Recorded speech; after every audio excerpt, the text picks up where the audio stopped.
America and to the republic for which it stands, one nation under God, indivisible, with liberty and justice for all.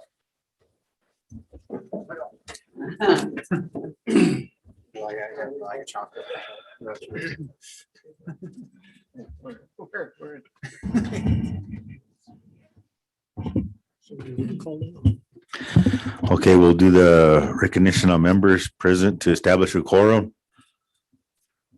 Ron Cayley. Chairman Glick.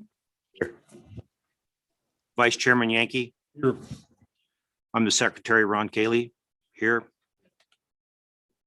Commissioner Anselmi Dalton. Commissioner Choma. Here. Commissioner Craig. Here. Commissioner Cott. Here. Commissioner Little. Here. Commissioner Suker. Here. We do have a quorum. Thank you, sir. Abigail, would you please do our roll call?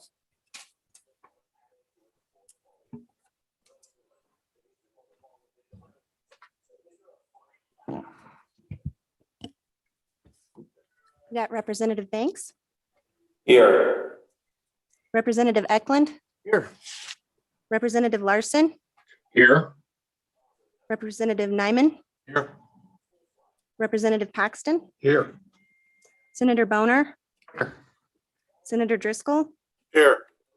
Senator French, Here. Senator Guru, Here. Senator Steinmetz, Here.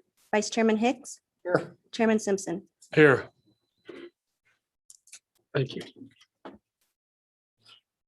Okay, now we'll go around the room and for the Wyoming Water Development Commission, can you please introduce yourself and then kind of give a little explanation? I mean, I guess a little history about yourself if you're one of the new members.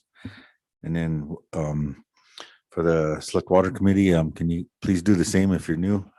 We'll start on this side. Yeah, Brian Boner, Senate District 2, that's Commerce and Platte counties.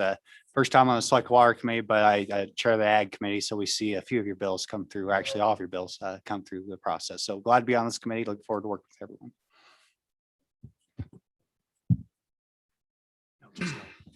Just turns on. Good morning, Mr. Chairman. Mr. Chairman, Mike Guru from Teton County. I serve Senate District 17. And I'm a business owner up in Jackson, have been for 44 years and glad to be here. Thank you. Thank you, Mr. Chairman. I'm Lisa Anselmi Dalton from Rock Springs, Wyoming. I'm the member at large for the Water Commission. I was on Select Water before while I was in the Senate, and I'm happy to be serving here and learning some more. And I'd also like to just once again thank the staff and Director Gephardt for the wonderful presentation they gave us yesterday. We really appreciated all the information and learned a lot. Senator Tim French from Park County, Senate District 18. I'm a farmer west of Powell, about 15 miles straight west of Powell. I'm a new senator and new to this committee. My name is Mark Cott. I'm from Rock Springs, Wyoming, Water Development District 4. I'm retired from the Sweetwater County Planning Department. Bob Choma, Water Development Commission, new member appointed, District 4 also. I live in Etna and glad to be here. I'm Sheridan Little. I represent Water Division 2 on the Wyoming Water Development Commission, and I'm from the whopping metropolis of Leiter, Wyoming, which is in Sheridan County. I run a cattle and sheep ranch down there and irrigate and stuff too. So, Larry Suker, I represent District 2 along with Sheridan, and live in a great little spot of Pine Haven, Wyoming. Been on the commission for 4 years. This is my 5th. Bill Yankee, I represent Division 3 of the Water Development Commission, which is the Wind and Bighorn Basin. And I live a few miles south of Lander. My name's Clinton Glick. I represent the Wind River District. Been on the board for a little over 4 years. I'm from Fort Washakie, Wyoming. I live close to Lander, live on a ranch over there. Thank you. Good morning, everyone. My name's Evan Simpson. I'm from Star Valley, clear against the Idaho border in the town of Afton.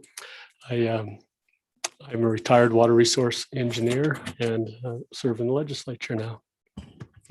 Senator Larry Hicks, Senate District 11. I live in Carbon County in Bags, and I'm just an old retread on select water. Morning, everyone. My name is Chip Nyman. I am a House Representative from District 1. That's Crook and the northern 1/3 of Weston County. This is my first term as a legislator and my first opportunity to be able to serve on select water. So I look forward to the opportunity to do so. Ranched all of my life, currently got pivots running and deal with water issues in my part of the country in Northeast Wyoming. Been irrigating for a month, so it's dry in my part of the country. So I'm glad to be on a committee that's going to be looking at ways to develop water in Wyoming. I'm John Eklund. I'm a representative for House District 10, which is Eastern Laramie County and part of Goshen County. I'm in the only wet part of the state, which is right here. I farm and ranch northeast of Cheyenne, about 30 miles, and it's real unfortunate. I wish everybody was wet. And I'm glad to be on this committee. So this is a good one. I'm Lee Craig, represent Water Division 3, newly appointed to the board. Fairly diverse background in agriculture, mostly in irrigated ag. Farm with my son-in-law in Bighorn Basin around Powell.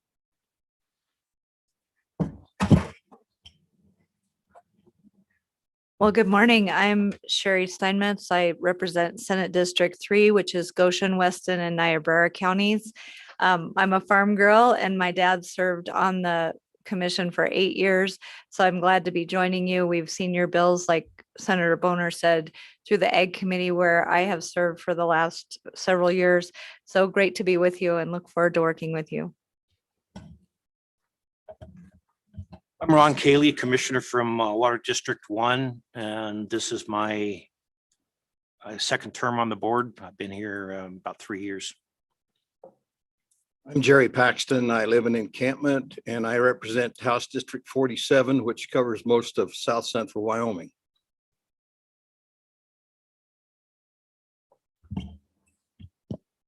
I'm Abigail Bodewines. I'm the Research and Evaluation Division Administrator at LSO, and I'm also Select Water Staff Attorney. So.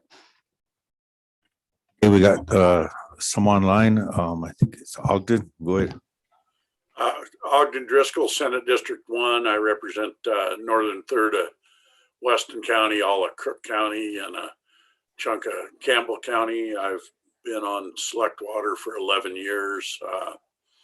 We're, as Representative Nyman said, we're kind of the heart of the dry in Wyoming right now. So looking forward to the meeting. Thank you.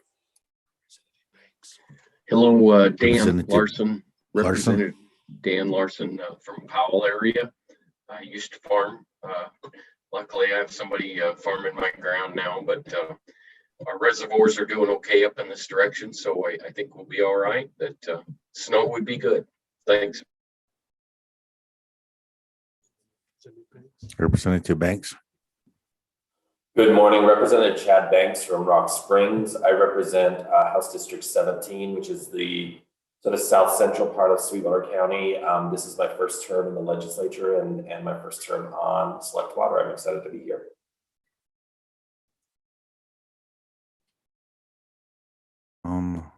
I guess that's it. Can we start with the, well, first off, I want to thank Brandon and the whole group for the presentations that they put on yesterday. They were really informative for all of us, even the ones that's been on here for a while. I guess we can start on this end here with the audience introductions. Let's see, Chase. My name is Chase Belly. I'm a project manager for the Water Development Office. Colt Rodeman, LID. Pete Roush with Respec, Water Resources Engineer and Project Manager of the Laparel Dam Project. Jason Mead, Water Development Office, Dam and Reservoir Division. Barry Lawrence, Water Development Office, Planning Division. I'm Greg Kerr, Director of the Office of Water Programs at the University of Wyoming.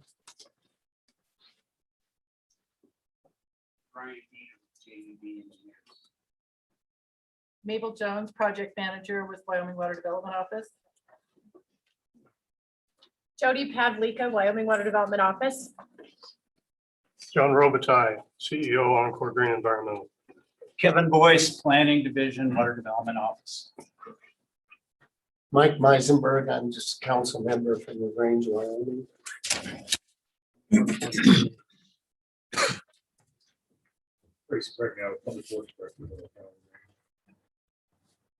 Julie Gonzo, Water Development Office Project Manager. Hunter Pedge, Executive Director of the Wyoming Association of Conservation Districts. Jay Shug, the Hydro Corporation. Steve Wolf, Interstate Streams Administrator with the Wyoming State Engineers Office. Mike Robertson, Project Manager with Water Development. Mark Davidson, George Kennington, representing the West African Spectre Company. This is one right here. Butterfield, Public Works Director, City of Riverton.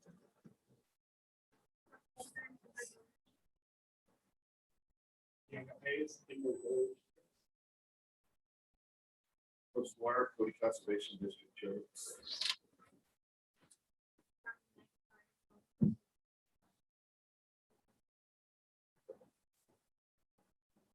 Thank you. Now we're gonna move on to agenda item number 5, the approval of the minutes for the Wyoming Water Development Commission. The minutes for March 18th, 2021, workshop minutes. Mr. Chair, I'd move to approve the minutes. Second. Ron second. All in favor, say aye. Aye. All opposed, same sign. Motion passed. Minutes approved for March 18th. March 19th, 2021, Wyoming Water Development Commission meeting minutes. Mr. Chairman, I move we approve the March 19th, 2021 meeting minutes. I second that. Larry Suker seconds. All in favor, say aye. Aye. All opposed, same sign. Motion passed. Minutes passed for March 19th, 2021. Director. Thank you, Mr. Chairman. I didn't introduce myself. I'm Brandon Gebhardt. I'm the Director of Water Development Office. Probably a good thing. You're going to hear my voice a lot today and you're going to get tired of it. So, Mr. Chairman, item number 6, aquatic invasive species update. The Wyoming Game and Fish apologized for not being able to be here, but they did provide me some information. What this is, there is a threat of zebra mussels in the state, and it occurred through a really unexpected way. The department found that some of the pet stores and some of the online stores are selling what they call moss balls for aquariums. And it has been determined that zebra mussels have been found in some of these moss balls. And these zebra mussels are an invasive species. They're very prolific. And if they establish in our state, which we don't have any at this time, if they do establish in our state, they become very costly. They impact water infrastructure, water quality, and they're very tough to eradicate.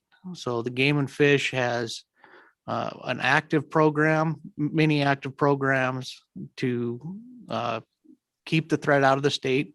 Like I said, this one caught everybody by surprise. So the Water Development Office is part of a multi-agency response team. We've had several meetings and several outreach initiatives, and this is part of that. I think this is a good venue to bring this up because we have a lot of our sponsors, well, all of our sponsors and our consulting engineers are probably the people that are going to see it the first if it starts to establish. So I was provided a couple of talking points. But like I said, the Game and Fish has confirmed the presence of zebra mussels in, they call them Marimo balls, a product sold at many aquarium and pet supply stores. Zebra mussels are extremely destructive aquatic invasive species. And the Game and Fish is urging anyone who has this product to carefully dispose of it and the aquarium water immediately. Proper disposal is essential to help mitigate the potentially catastrophic effects mussels could have on our state. Don't flush this down your sink or your toilets. We're trying to keep it out of our water systems. The Game and Fish does have some disposal techniques on their website. You can also call the local office of the Game and Fish if you identify this. But we're asking all of our sponsors, all of our consultants, anybody who's out doing investigations and seeing things on the ground to be aware of what these are, what they look like, and to watch for them. And then if you see something, to report it. We're trying to keep these out of the state. And it's like I said, it could be very bad, very costly, and very impactful to the water resources of the state. I did provide, the Game and Fish did provide a flyer that's out on the table. So please take one, provide some information, some contact information. And then if you need to, contact the Wyoming Game and Fish Department for any questions that you may have. Thank you. Thank you. Sure. Number 7, the planning closeout memos. Director Gebhardt. Mr. Chairman, we've got 2 planning closeout memos. The first one is the Bluff, Upper Bluff Irrigation District Master Plan Level 1 study. Jody Pavlika will present that. And then following that will be the Crook County Rural Water Supply Level 1 study, and Kevin Boyce will present that closeout memo.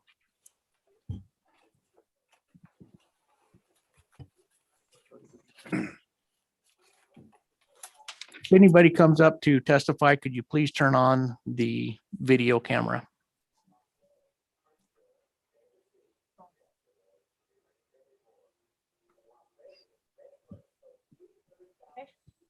Hopefully that did it. Table over. Morning, Mr. Chairman, members of the Commission and Select Water Committee. I'm here to present the closeout memo for the Bluff Upper Bluff Irrigation District Master Plan. The Bluff Upper Bluff Irrigation District is located south and west of Orland off of Highway 20. The appropriation was for $123,000, and that was received during the 2019 legislative session. The Bluff Upper Bluff Irrigation District Board requested funding. They applied in 2018 for a level 1 study to inventory and assess structures in their system, investigate conveyance loss, and identify capital improvements for financial planning. Similarly, this study analyzed their pump stations, tabulated their water rights, updated their GIS, and recommended operational changes.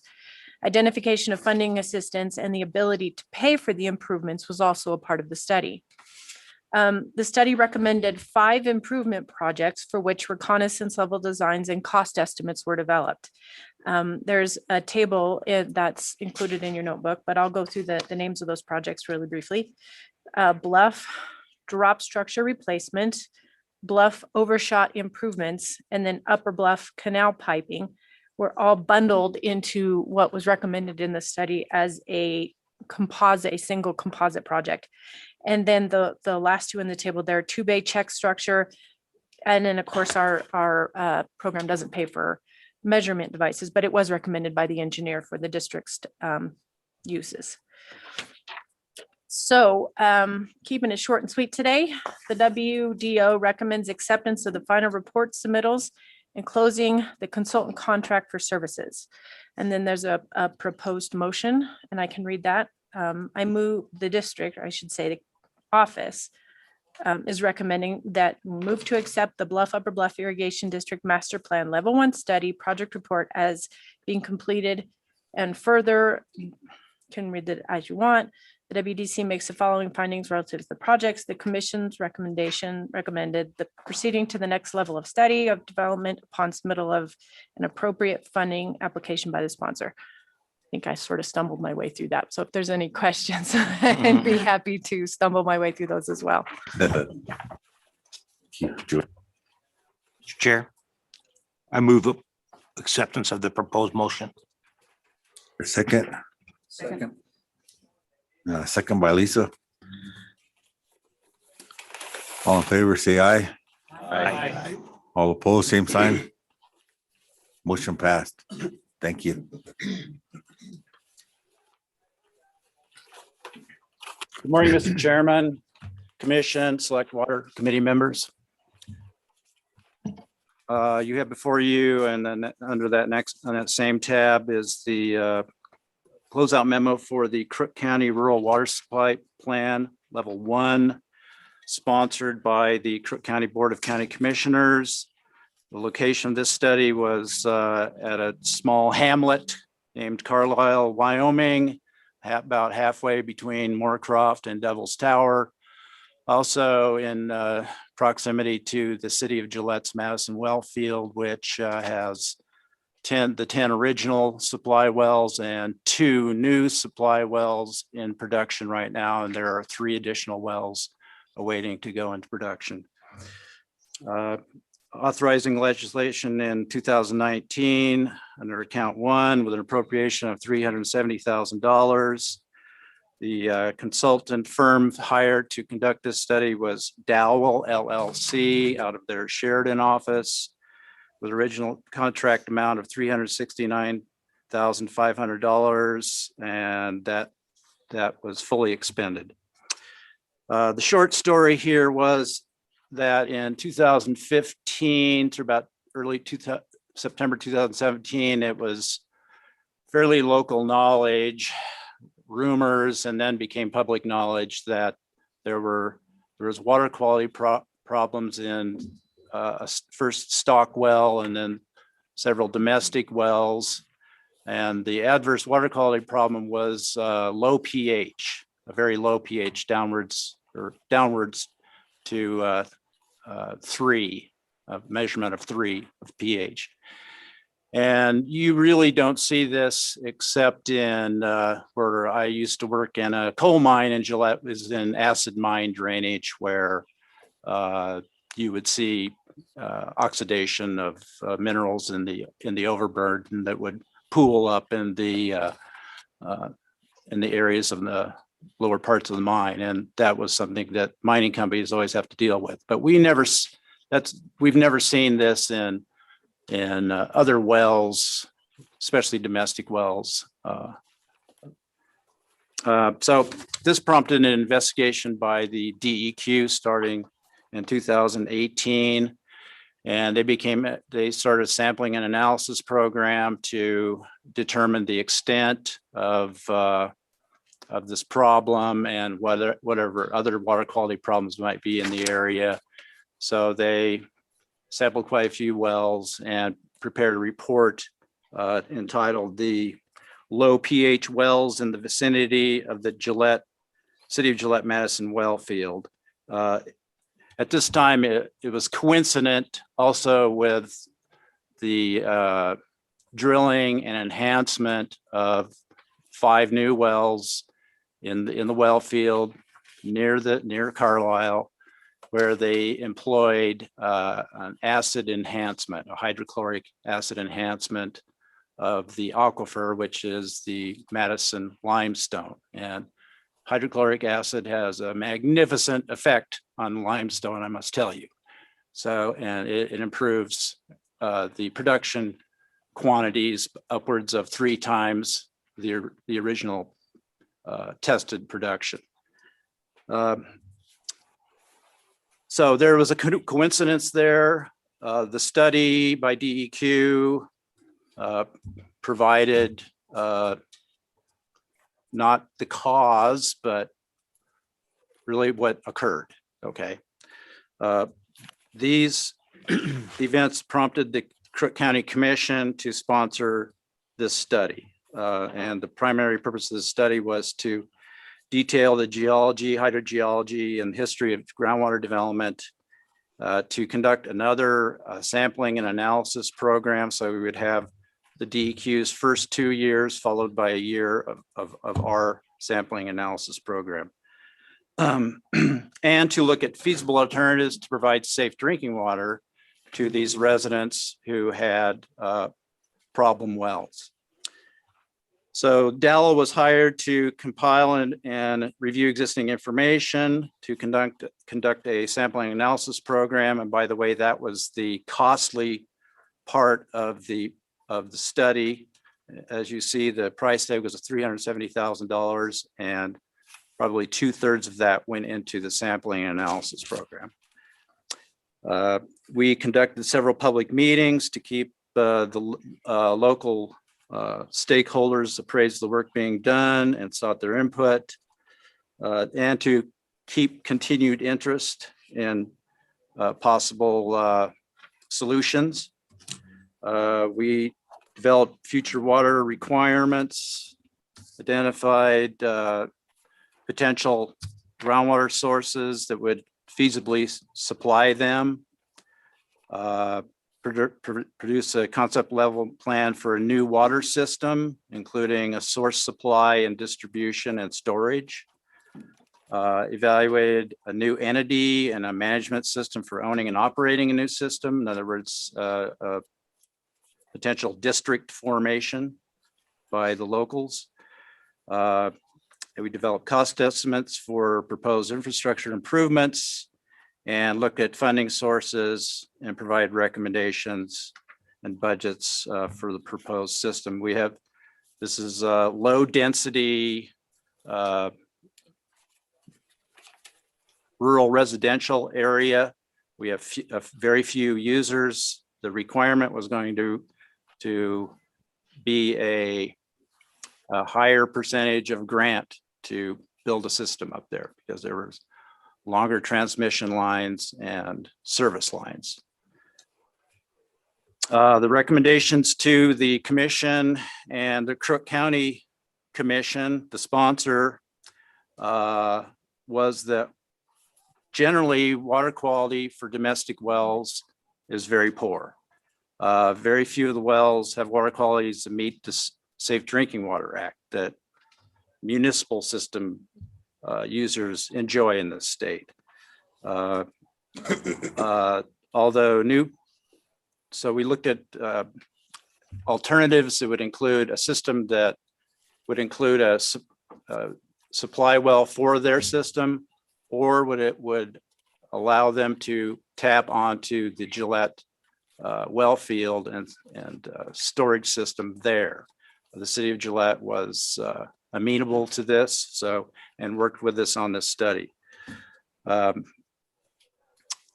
So the recommendation was for local residents to form a steering committee in an effort to organize a water district. In the last meeting we had on March 11th, we had turnout there. Perhaps there were some leadership in the area that would spearhead a district formation, but at the end of this study, they are pretty much under their own initiative to do so. So the recommendations here are that the office recommends acceptance of the final report submittal and closing of the contract services contract.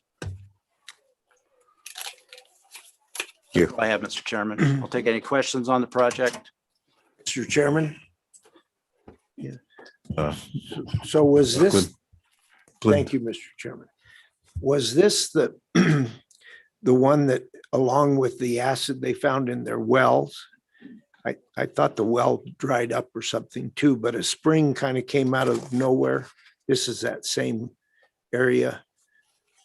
Or do you recall that? Is that a different spot? Yes, Mr. Chairman and Representative John. There's a lot of anecdotal information that has come out that was not necessarily in the study. So this spring, there are springs throughout the area. There's a very bad spring. It's a low pH spring, which is a natural spring, which was discovered in the DEQ study. So that's been there for, we don't know how long, but it is, the low pH is caused by the oxidation of pyrite in the formation there.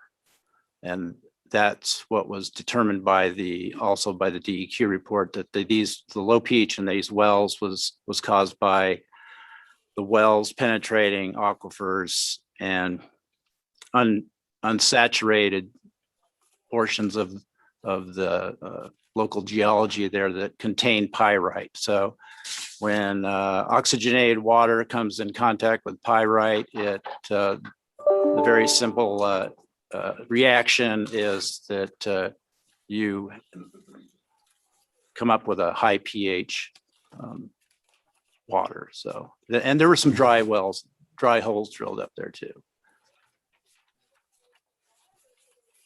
So you are correct in that. You also have any questions or comments? Chair. Mr. Chairman. Commissioner Kevin, I Suker? just had one brief question. The recommendation to the residents, do you know of any type of form steering committee at this time or any legal entity applications that have been made? At this time, Mr. Chairman, Commissioner Suker, no, we are not aware of any actual committee that's been formed. A question down here? Mr. Chair. Commissioner Kaylee? Kevin, I have a couple of questions. So it was determined that the pH of 3 was not caused by the HCl, is that correct? Yes, so we had separate species of acid used or encountered here. First of all, the well enhancement for the Gillette well field was a hydrochloric solution, and the results of the reaction with pyrite naturally and in these wells was of a sulfuric acid. So my next question would So be the then, connection there, we don't know. would be what other violations do they have on the Safe Drinking Act? What other problems do they have with that? Do you remember any of them? Yes, we have elevated TDS, we have elevated sulfates, we have I'd have to look at my list, but those were the highest, were the TDS, total dissolved solids, and the sulfates. So since that's treatable, are they looking at maybe putting some type of a treatment process on those wells, or are they just gonna let them go? I think a couple of residents have placed RO systems, but I think most folks are drinking bottled water and just dealing with the wells they have. Thanks, Kevin. Commissioner Anselmi Dalton? Thank you, Mr. Chairman. Kevin, I'm just wondering, this is up again, going off the Gillette, Madison. And we had that issue, and now you said Gillette is amenable to letting them tap onto their line, but what about for livestock? We had that issue of the costs and things like that, where we had the big hullabaloo with them. Are they amenable to letting these people just tap on for all their uses in this little hamlet? Mr. Chairman and Commissioner Anselmi Dalton, the city of Gillette can't say that you can't use that for stock. So, but they are limiting the use per tap to not more than 10,000 gallons per month. So there's a cap on the use, but there's not a cap on the type of uses. So they would allow stock use. Or actually they are not even in the position of allowing. They would just supply the water, and the residents would use that for their various uses under a cap, volume cap. Thank you. Any other questions or comments?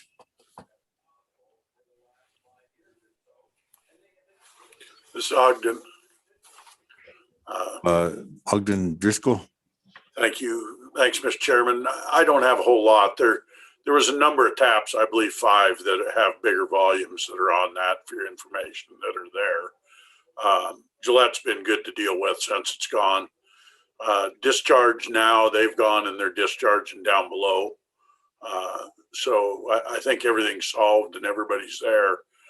Back to livestock water, that water rate is expensive enough. It's probably emergency use, most likely for most people that would be trying to use it, other than the same as done around Gillette, people watering a horse or something. But big livestock operations, I think it'd be fairly pricey if you were watering lots of cattle out of them for very long. So, but I think it's come to a reasonable resolution. It's took a long time to get there and it was expensive. Thank you. Any other comments or questions? Right, hear a motion. Mr. Chairman, I'll make the proposed motion. Motion by Commissioner Little, second by Commissioner Anselmo Dalton. All in favor, say aye. Aye. All opposed, same sign. Motion passed. Thank you, Kevin.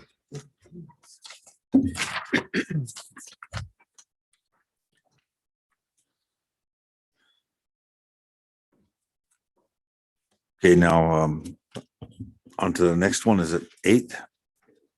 Aladdin Water District Water Service Contract Renewal. Director Gebhardt. Thank you, Mr. Chairman. Under tab C of the notebook is a water service contract with the Aladdin Water District. This is renewal of an existing contract, a 2-year renewal. As you're aware, we've been working with the district to potentially sell the well through the district. It's been going on for quite some time. The district, and I believe that we probably have Randy Strader. I apologize. Randy Strader is probably on the line. There he is, if he can be let in. But the district is addressing they had a couple of EPA violations that they're addressing. They addressed 2 of them. There's 1 remaining. They're just waiting for a little bit of weather to do some dirt work and shore up a drainage ditch. So they're working diligently on that. And then they've also had some communication with the Crook County Commission. There was a potential dissolution of the district. So they were provided a list of deficiencies that they needed to correct with the Crook County Commission. And I am aware that they are working through that. So they are being diligent. They're working toward this, and I do believe that ultimately their goal is to purchase this well from us as we originally intended. And I would let Randy add anything that I may have missed. Go ahead, Randy. You're muted, Randy.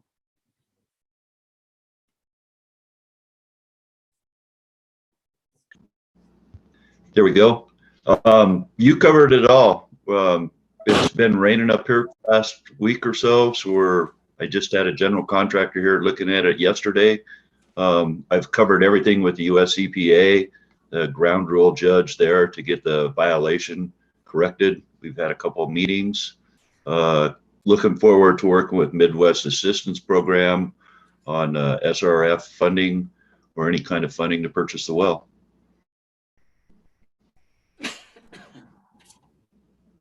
Thank you, Andy. Director Gebhardt. So, Mr. Chairman, I would stand for any questions to this contract renewal. Any questions or comments?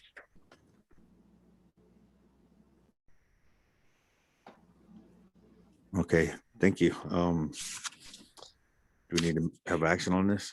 Yes, we would need a motion to approve the contract renewal. Please. Okay, Chairman, I would move to approve the contract. Commissioner Someway Dalton makes a motion. Commissioner Little second. All in favor, say aye. Aye. All opposed, same sign. Motion passed. For the Water District Water Service Contract Renewal. Number 9, mortgage release. That was that one, right? Yes, Mr. Chairman, we're on number 9, mortgage release.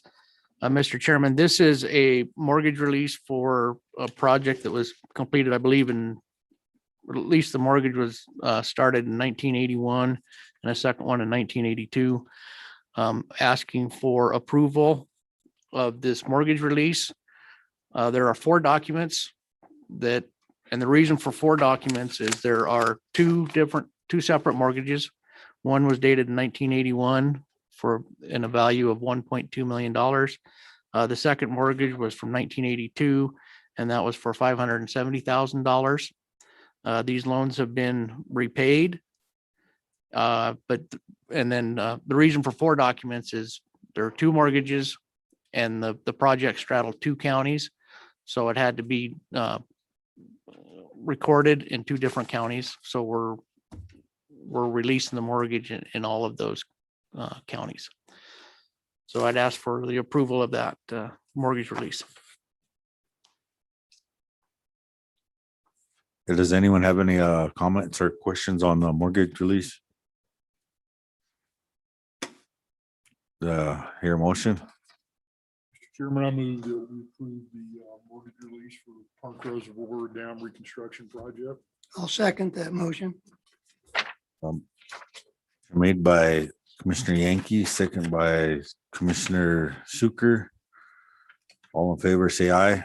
Aye. All opposed, same sign. Motion passed for the mortgage release. Number 10, 2022 level 1 reconnaissance study. Director Gephardt. Thank you, Mr. Chairman. And I do know that we have some sponsors, but probably both in person, and I do believe that we have a couple of sponsors online, if they can be let in. I believe Riley knows who they are as we talk. So I would ask that as we go through these, if you would like to come up and speak, just to come on up when your item is called and feel free. The first one under tab E of the notebook is the Clark Fork Upper Shoshone Watershed Study. This is a watershed study that is co-sponsored by the Cody and the Powell Clark's Fork Conservation Districts. Again, this is standard watershed study, and I'll turn it over. Please announce your name, and I don't think you have to push anything. You start talking. Yes, again, Carmen McIntyre with the Powell Clark's Fork and Cody Conservation Districts. I just want to thank you guys for considering the request before you for the level 1 watershed study. What we'd like to do is continue on with the watershed study that's currently happening in Lower Shoshone watershed. We are also in the process with several stakeholders in a watershed group that we have formed after the Willwood sediment release to identify projects to result in sediment load reductions in the watershed, as well as bacteria load reductions. And we see this as a really good opportunity to continue with those efforts and identify producers and actual projects and get further along with the design process on those. So thank you again for your consideration. Thank you. Anybody have any questions or comments for Carmen McIntyre? Thank you. Thank you. Dr. Gephardt. Thank you, Mr. Chairman. And I see Brittany Swope. Brittany, did you have anything you wanted to add? I don't have anything to add. I think Carmen did an awesome job. Thank you. So, Mr. Chairman, if you would like, we can continue with the next two and have one motion for all three, or we can make a motion for each project, however you'd like. What does the group think for the commission? What do you think? Motion's good. Okay, one motion then. Mr. Chairman, the next project under tab F of the notebook is the Dayton Water Master Plan. A master plan was completed in 2000, so it's quite old. The town of Dayton is dealing with growth, aging infrastructure, and more stringent federal drinking water standards. So they're requesting a update to, or a new master plan for their water system. And I don't know if anybody here from the town of Dayton would like to speak. Anybody that would like to make a comment, or do they have any questions? There's somebody online. Mr. Norm Anderson, if he would like to unmute.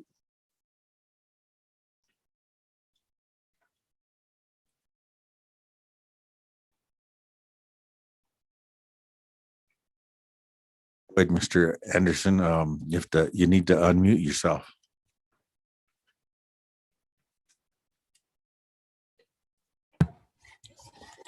Okay, I'm Norman Anderson, mayor of the town of Dayton. And we do have aging infrastructure, primarily in our water plant. Our lines are in great shape for the most part, the transmission lines. But we have some serious rusting and corrosion going on in our water plant. And a lot of those were done in the 1960s. And we need some guidance on how we need to proceed with that. And like it was mentioned, the town has been growing. And with that, some of our elevations in this town, we need to consider putting a tank at a higher elevation to be able to provide the pressure and the fire protection for some of those subdivisions that may be coming in a larger area in the higher elevation rather. So that's kind of our logic behind going with the study and getting moving on doing something. That's all I had. Mr. Anderson, anybody have any comments or questions for Mr. Anderson? Okay, next. Thank you, Mr. Chairman. Next project is the Riverton Regional Water Master Plan. This sponsor would be the city of Riverton. The request is for an update to a 1998 master plan. If somebody from Riverton is here, they can come up and speak, but it appears that they have significant water losses. Again, significant aging infrastructure. I think we're all aware that that's going on. And some water supply issues in the upper zones, among other things. Go ahead. Please state your name and first. Thank you, Commissioner and members of the committees. My name is Kyle Butterfield. I'm the Public Works Director for the City of Riverton. And I'd like to express my gratitude for the years of support that we've received from this body, specifically with our Riverton Water Supply Project. It took a lot of years to get that project done, and it took a lot of support from this group. So we're grateful to say that the project is substantially complete. We're working on some closeout items, and that represents a very significant improvement to our water system that took a lot of years to complete, and a lot of credit goes to my predecessor for starting that. So thank you for your consideration on previous projects. I wanted to provide a quick update that we're happy to report that that project is now nearing completion. Before you today is an update to our master plan that was completed in 1998. We are definitely due for an update. Population projections have changed. Our water system has changed. And we would like to make sure that moving forward, we're addressing our system in a way that is appropriately planned and appropriately addressing the needs that we do have. We do experience water loss. We'd like to address that, cut it down. We have aging infrastructure and pipes. We would like to ensure that we have appropriate pressures through our entire system, and also update our financial model. We just went through a rate study, but I know that this effort will help us ensure that we're on track to cover our needs from a fiscally responsible standpoint. And if I could have a little bit of latitude, I would like to thank Mr. Tavelli for his wonderful work. He's been a great representative of the office, and he's been a wonderful help to us. So thank you for your consideration, and I'll stand for any questions. But do you have any questions or comments for Kyle Butterfield? One question, Mr. Chairman. Kyle, I see on the records there that in 2015, there was an appropriation for $9,856,000. Was that applied to what ongoing projects that you're talking about? Is that completed, or is that you're looking to? Mr. Chairman, yes, that was part of that Riverton water supply project. And that project was extended from a time frame standpoint and a budget standpoint on multiple occasions. So we're happy to report that that is now complete. Thank you. Mr. Chairman, I have a quick Sure, question. Your monthly water bill for 5,000 gallons, has that been recently changed to the 34.76, or has that been traditional? Mr. Chairman, that was recently updated. 2 years ago, we went through a rate study, and it represented an increase from that. We also incorporate increases every year pursuant to the CPI and other recommendations by our governing body.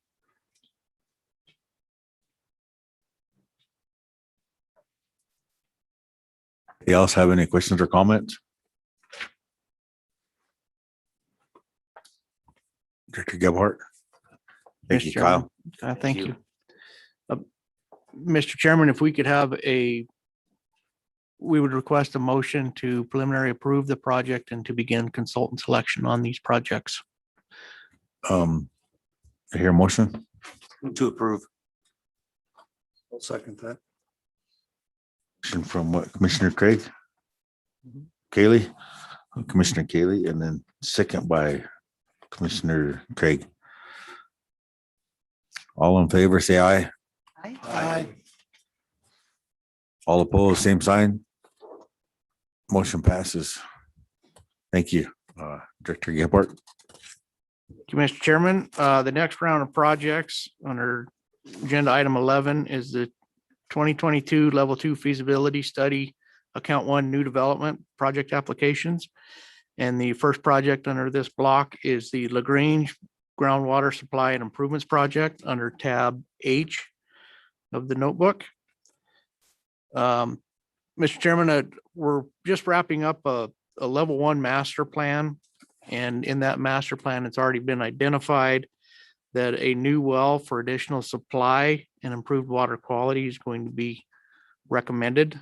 And also further evaluation of storage.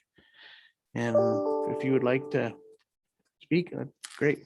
Mayor Mark Marshall LaGrange, Mr. Chairman, commissioners and select committee.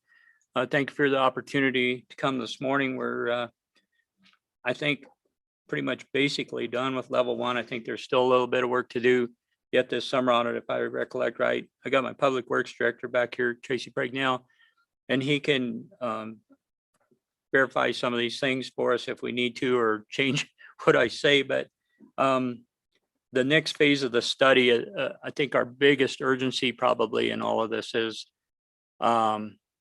we have one tank on a hill, and the hill is, the water is pumped into the water system before it goes to the storage tank on the hill, which was designed in the early 80s, late 70s, early 80s when it was installed. Now, if and when we get a hit, and if and when we have to chlorinate, it's a it's quite a process. It's one that Tracy doesn't like to do, and I don't blame him. But was one of the recommendations is, of course, to put a tower down where it would come from the wells direct into that, at least one well, I believe, direct into that. So we'd be able to chlorinate the whole system one shot if we need to. I say that if we need to. We have the best water in the state as far as I'm concerned. And I hate to put chlorine in it, but when you have something swimming in there, I guess you got to. And we haven't had problems with that. The next thing is several years ago, we took an arsenic level that was, in my estimation, not very high, but I guess by the standards that the DEQ and EPA have right now, that we could have been in a problem. And so the need for another well to dilute out that arsenic level is what they're looking at now. And so that's in the study too. And then we have a portion of town that was annexed into town. Oh man, early 2000s, somewhere in there. And when the water system was put in, it was an undersized system to put in there and no redundancy on it. And also it does have a couple of livestock waterers on it. In this system, if we was to hook a pumper truck onto it, we'd collapse it in no time at all.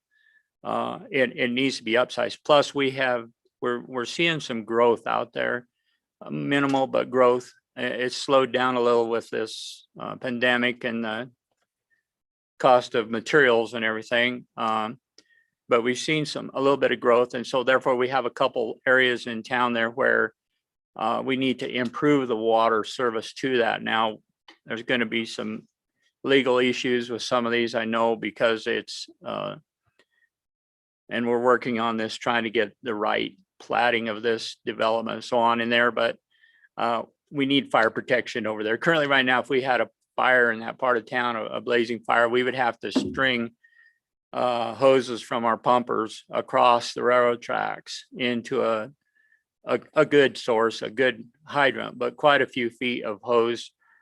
And then we'd have to make sure the railroad shuts the train down. We just received another tanker tender, which is helping take the load off of some of that. But one of the things would be to get some redundancy through this town, which would also promote a little better growth of some of that area of town, I believe. But and then the well, I think they're wanting to get down in that diluting well. They're wanting to get that down into a different aquifer than the aquifer we're in, hoping that they can pull a lower number on that arsenic into there. I won't share my view on that. I'm not all for it, but anyway, I just said it, didn't I? But anyway, I think it's probably something for the safety of the people. That's my main concern, is the safety of our drinking water. That probably is, it needs to be done, at least needs to be tested and seen and done. So these are the things. I don't know of anything other right off my head. I'm working off of your notes here. I didn't take any notes of my own this morning, but anyway, that's our request to get into level 2 of our study. I think level 1 went really smooth, and I appreciate so much the funding for that allowed us to go into level 1. And I think level 2 will go as smooth, and we can move on and in the near future address the issues we need there in town of LaGrange for our water. So, thank you. And I don't know if you have any questions, I may divert you to Tracy over here. So. Director Gebhardt, do we have anybody on? No, I don't believe so, Mr. Chair. Okay. Does anybody have any questions or comments for Mark? Mr. Chair. Yeah, Mark, I do have a couple. Sugar. You're metered. If you look at your item number 2 over here, is the water used metered? Yes. Is that a main tank meter? It's in and out? right now, I believe we're working off a meter on well, correct? And Have one major meter that tells you how much water that pump is pumping. actually, putting into the yes, well, on each or the well. discharge side. I'm not completely sure. Tracy, can you fill them on? That was one of our biggest Tracy Pregnell, Public Works Director here. That was one of our biggest things when we went into level one was trying to get an accurate reading on the water. And that's what came out of the level one is because we've got mag meters set up within about 3 feet of each actual wellhead. So we're getting a lot of turbulence there. So we never had an accurate reading on what we were getting pumped out. The redundancy side of that is when we set our pumps up on VFD drives, we went ahead and we set those up on a gallon per minute, what they were pumping. And those numbers didn't jive with what was coming out of the meter. So what shook out of the whole level one study was actually what we're actually producing is what we're producing. And that area for the last couple of years has never been a good area. We report to the state what we think we're using, whether it's off the meter or off what our pumps say, but neither one of those numbers jived. Well, the level one came out with a pretty good number, but yeah, if you look in there, it says it's like 472 gallons per person per day. That's what it's coming out at. It's actually less than that, but that's where those meters are. And that's one thing in the level two we've looked at is actually moving those meters into a vault separate of that building or doing a coil system in there to where we can get some space. We don't have that turbulence between the meter and the pump itself so we can actually get actual readings. And then also down the road, we'd be looking at replacing the meters at each individual residential area. That's what I was curious about. So you're metered at the residence too, correct? They're metered, but they've never been read. Yep. And those were put in the 80s, like 1981 as well. So if that answers. Because that's what it looks like. So you're just charging a flat fee per month to make your water work. That's what you're doing. So this study, I guess, or this application would probably address all those areas of weakness. Okay, thank you. Can you state your name for the record? Oh, Tracy Pregnell, Public Works Director for the town of LaGrange.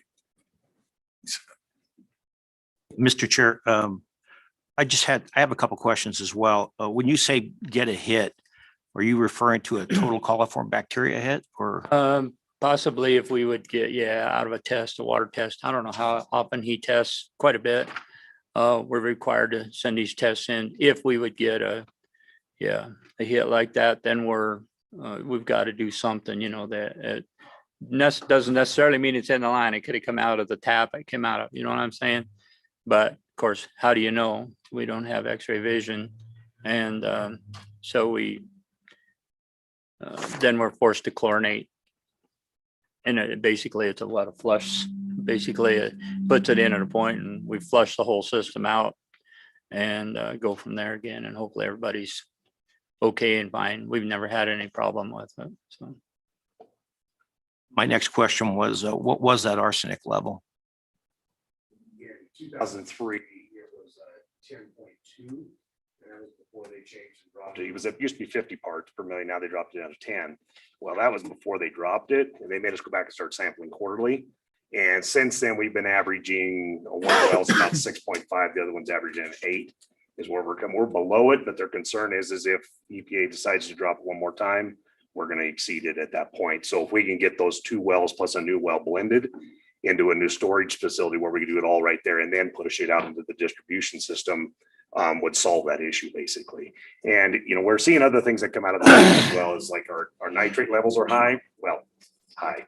You got a level of 10 and we're coming in like 4.6 and 4.2 on the 2 wells. Well, one of the wells lies right in the city park where it's fertilized 4 times a year. So our static levels at 13 feet. So you can imagine where, our nitrates are coming from, obviously. Do we stop fertilizing the park and try to get rid of those nitrates or we go that way? But that's part of that as well, is trying to figure out how we can get through this study the best way, provide the best water we can for the town without affecting our taste and still meeting what EPA is requiring of us. As far as those hits go, is if I take 2 back T tests in a 12-month period, then I'm forced to chlorinate.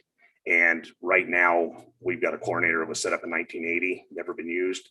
And the way I chlorinate now is I actually go to the top of the water tower, I chlorinate from there, flush the system through, and we're good to go. But we'd have to do something at that point if we were at that, we took those hits. So hope that answers your question. So it does. Thank you. Anybody else have any questions or comments? Mr. Chairman, I've got a Senator question Hicks. for Director Gephardt on this, because we're looking at the groundwater exploration well. Would that component of the project be eligible for SRF funding? Have we done that when we've done exploratory? Because this is really not exploratory. we're looking at drilling a new test well, and I'm just curious as if we've ever used SRF funding for those type of projects in the past. Maybe some of the staff might know. Mr. Chairman, I don't know if Wade's down here or not, but I guess I don't know that the true answer to that. My guess would be that the sponsors in the past may have tried to get SRF funding as a match to what we would provide, and maybe even do it on ourselves without using the water development. But we will try to track down that answer on SRF funding. Brandon, Mr. Chairman. You come up and speak in the mic.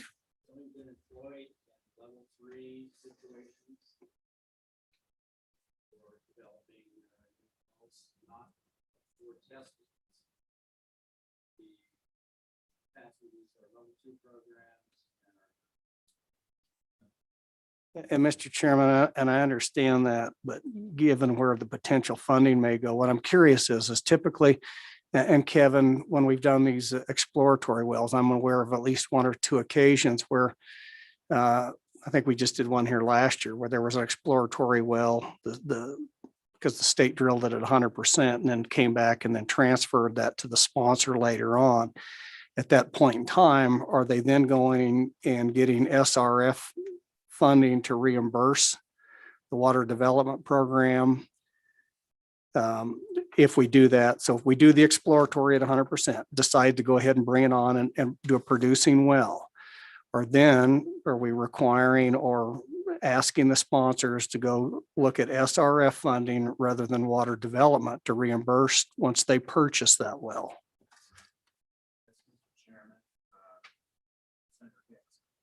That is correct. So we drill a well, situation or grant situation. The sponsors are needing financing if they don't have their own resources to purchase the well, groundwater grant. Situation, yes, they normally to these days.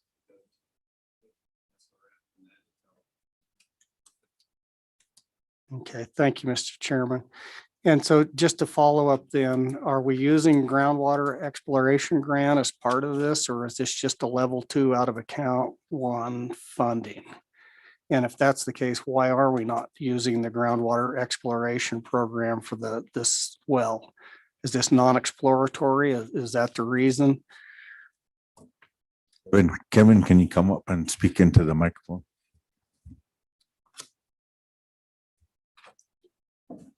Yes, Mr. Chairman, and the question, I'm not really familiar with the project, but just looking at it generically, they can use level 2 for exploration. They can use groundwater grant for exploration. I don't know if the option was offered to the community for a groundwater grant, but it's certainly available, and the groundwater grant can mobilize much more quickly if approved by the commission and Select Water to take care of this problem. The only thing is that the groundwater grant becomes their well with the grant, and does not protract a project or involve the community and protract the community with their water quality problems.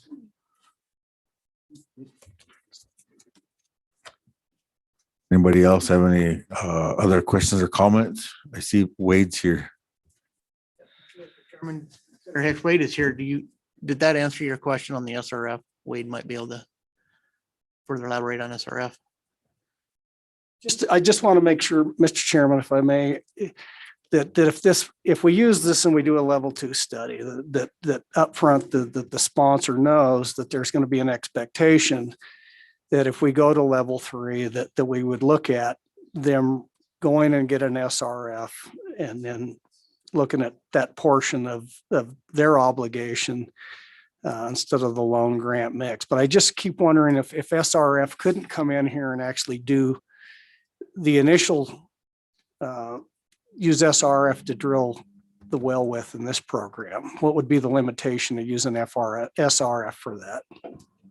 Yeah, I'm Wade. I'm with the SRF program. If they use the SRF program, the risk would be that if they don't complete the project, that they have to pay the loan off immediately.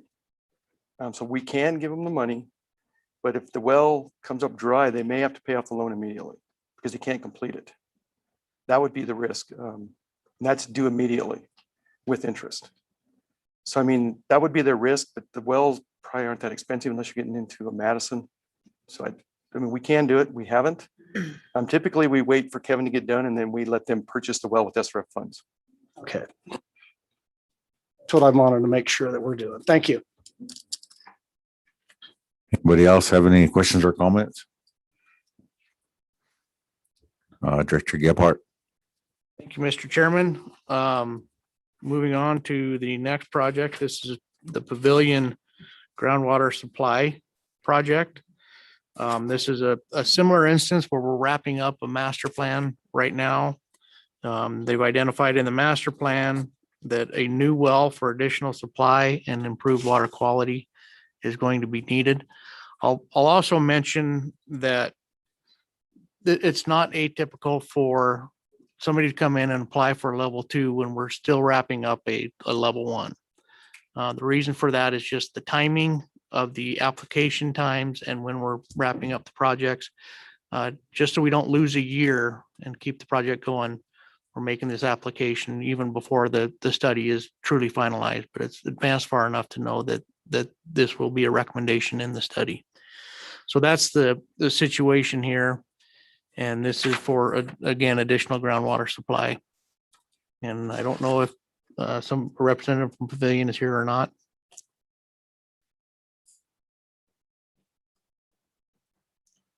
I don't believe so. But it's my understanding that the intent of this well is to replace some wells where the yield is failing, some of their older wells, and also to enhance water quality. Stand for any questions. Does anybody have any questions or comments for Director Gebhardt? I just wanted to let everyone know that they're the Pavilion, they have a new mayor or something. That's probably why somebody's here. Go ahead, Director Gebhardt. Thank you, Mr. Chairman. I believe it's the last project under this block. Pinedale Water System Improvements. Under tab J, you will find a letter. The sponsor has withdrawn this application. This was an instance where they made an application as a placeholder for what I just described when we're wrapping up a level 1. They have withdrawn their project. They have determined that it is not needed at this time, so that application has been withdrawn. So, Mr. Chairman, I would ask for a motion to preliminary accept these projects and begin consultant selection. So moved. Motion by Commissioner Cott and seconded by Commissioner Little. All in favor, say aye. Aye. Aye. All opposed, same sign. Motion passed. Please continue, Director Gebhardt. Okay, thank you, Mr. Chairman. The next project is under the 2022 level 1 reconnaissance study out of our account 2. This project is a co-sponsored application again, and these are 2 ditch companies. They are not legally formed entities at this time. This would be the West Afton and the Neil String irrigation companies. The West Afton company is currently going through the process of becoming a district. And it's my understanding that the Neil String is either starting the process or is exploring the process. A couple of things that I'll point out on this, the reason for the joint application, I've had some communication that the size of these individual districts does not meet the 1,000-acre foot or the 1,000-acre threshold in our criteria. These are, I believe they either use the same diversion or their diversion is very near each other. So there was some discussion about in the future, potentially these two districts could form one district. I do believe there's some concerns with that, but there is also some discussion that could happen. So to do this study, we would have to waive a couple of our criteria. The first one being not legally formed entities. I don't think that's a problem. We have the ability to waive that, and we've done that in the past. And then the other one would be the size criteria of the district. So I believe that the independently, the districts are under that 100,000 cap. Combined, they would be above that 1,000 cap. So to move on to the program, they would have to unite to meet that criteria. And if you would like to introduce, I'm sure I butchered that application, but go ahead. You did well. I'm Jody Kennington. I'm representing the West Afton Sprinkler Company. And I think Joe Neal is on, hopefully, on the computer side of things, representing the Neal String Sprinkler Company. I appreciate the opportunity to be here and for you guys considering our application for a feasibility study. We do have a very aged systems.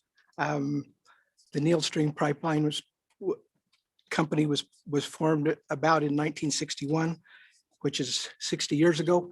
And our company was formed in 1976, which is 45 years ago. So we have very aging systems, and we're going to run into troubles shortly. Since the commissioners and Mabel Jones came over and met with us, the West Afton company has had a major leak right in the town of Afton, under one of the streets, of course, right in the middle of the street. And it cost us approximately $10,000 to get that fixed. And as we worked with the 24-inch steel pipe, we found out that the bottom of that pipe is 1/8 of an inch thick or less. So we're very close to needing major repairs. So that's the major reason for the feasibility study between the two companies, just to know where we stand, to know where we go in the future to fix things.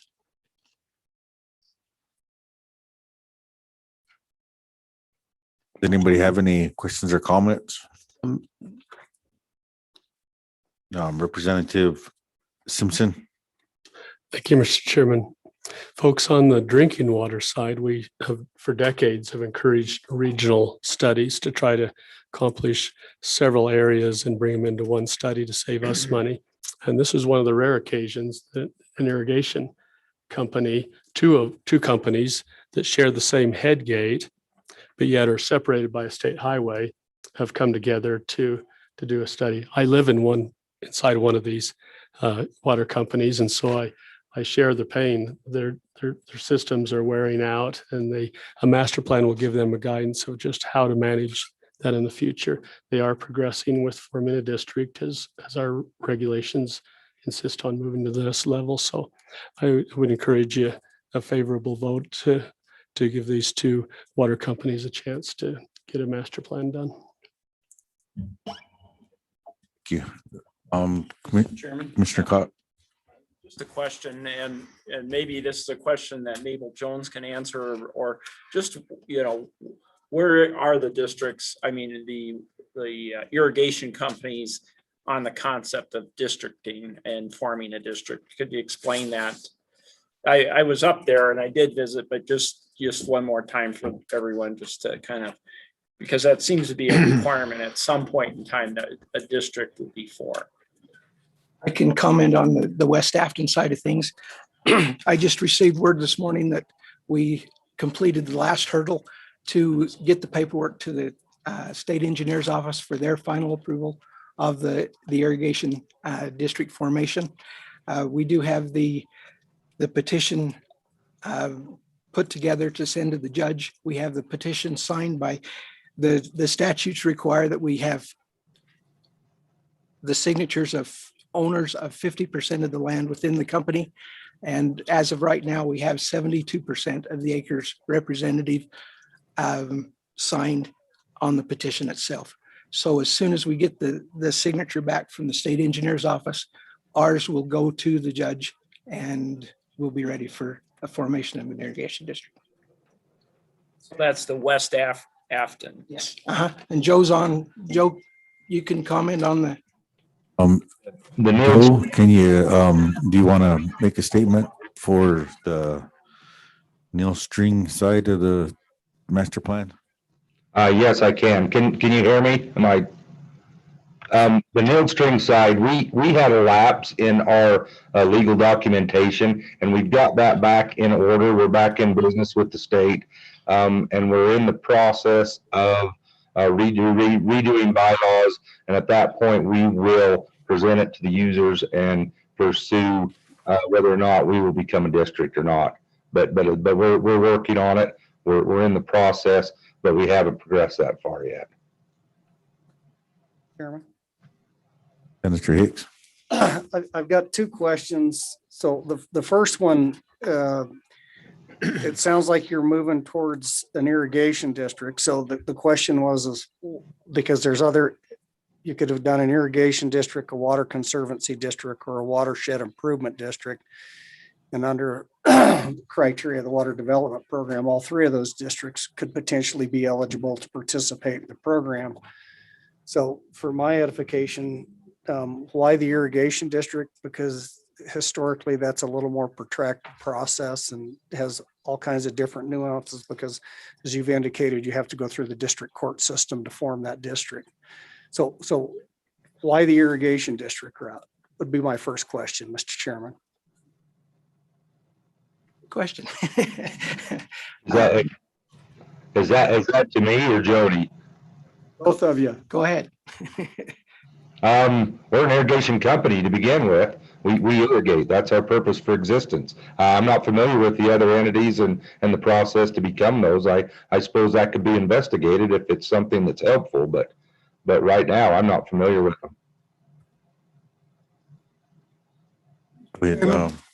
Mr. Jones, is that the same thing for the Afton? Just weren't aware of the availability of other district formations that do irrigation. Yes, that is.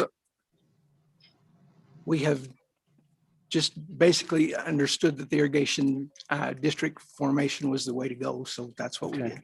So, Mr. Chairman, the second question I had along that, and it gets back to the issue of waiving the cap of 1,000 acres. But when I look at your application, it shows that you have a direct flow diversion right of 40 CFS. Under Wyoming water law with the 1 CFS per 70, that would be 2,800 acres. So on the application, so here, this is a typical scenario a lot of times. So I'm wondering, is it 1,460 that's actually being irrigated, but there's a water right for 2,800, because the direct flow appropriation that's in the application is inconsistent with the 1 per 70. So I'm just trying to understand why there's a discrepancy there. That could be explained partially by there is at least, well, there's another spur off of part of the system that comes out of that irrigation head that was not included, that would amount to, I'm going to say 300 or 400 acres. It was our understanding that we need to get over 1,000 caps, so that's all we applied for. We have lost acreage due to develop that where we're a company, we only assess what's being used. And so on our side, we've lost acreage due to development from the city and subdivisions and other things that they've quit paying assessments, so we don't count them in our rolls anymore. That wouldn't amount to half, but that would amount to some. There'd have to be more in-depth study to see where that goes. But a lot of that, originally this covered a major portion of the town of Afton also. This irrigation system originally, when it was originally waterized, everything below the canal, which runs above the town of Afton, was under was included in the water right. Well, Mr. Chairman, a follow-up on that, and I guess would be for, those water rights have never been abandoned though, have they? That you're aware of? They're still on the books. Correct. And so the question becomes back, I guess, Director Gephardt and for the commission as we move forward and look, because this is going to be a reoccurring theme due to the amount of subdivision in certain areas as the water rights are on the book. So technically they meet the 1,000-acre threshold, but they may not be irrigated today, but yet they haven't been abandoned. So how are we going to address that issue? Is it going to be actually irrigated acres? Because if I'm the applicant here, I'm going to come in and say, we've got 2,800 acre irrigated acres. That's what we have on the book. That's what the state engineer's office shows. Or are we going to deal with actually irrigated acres? And so it's a policy question. I don't know that we want to spend an inordinate amount of time, but I think it does need to have some due consideration as we look at these issues. But just a thought. Representative Simpson. Thank you, Mr. Chairman. That's one of the reasons we're talking about the orphan water rights that we continue to discuss. We have on our agenda this year. These two companies, the acreage you see in front of you is their irrigatable. Those are the participating groups. They're very strict on water use because there are other canal companies associated with that Swift Creek Canyon. And so one rainbird per acre is what they abide by and they enforce in their boundaries. But yeah, this other issue of, do we continue to let developments and municipalities not use their water right, and we want them to use it, and we need to make some adjustments. So I think the policy decision lays with the legislators. Commissioner Zucker, did you have a question? I did. I just I got a question for our director. Can we make a motion based on what I've heard today? In other words, we don't have a legal entity, correct? Correct.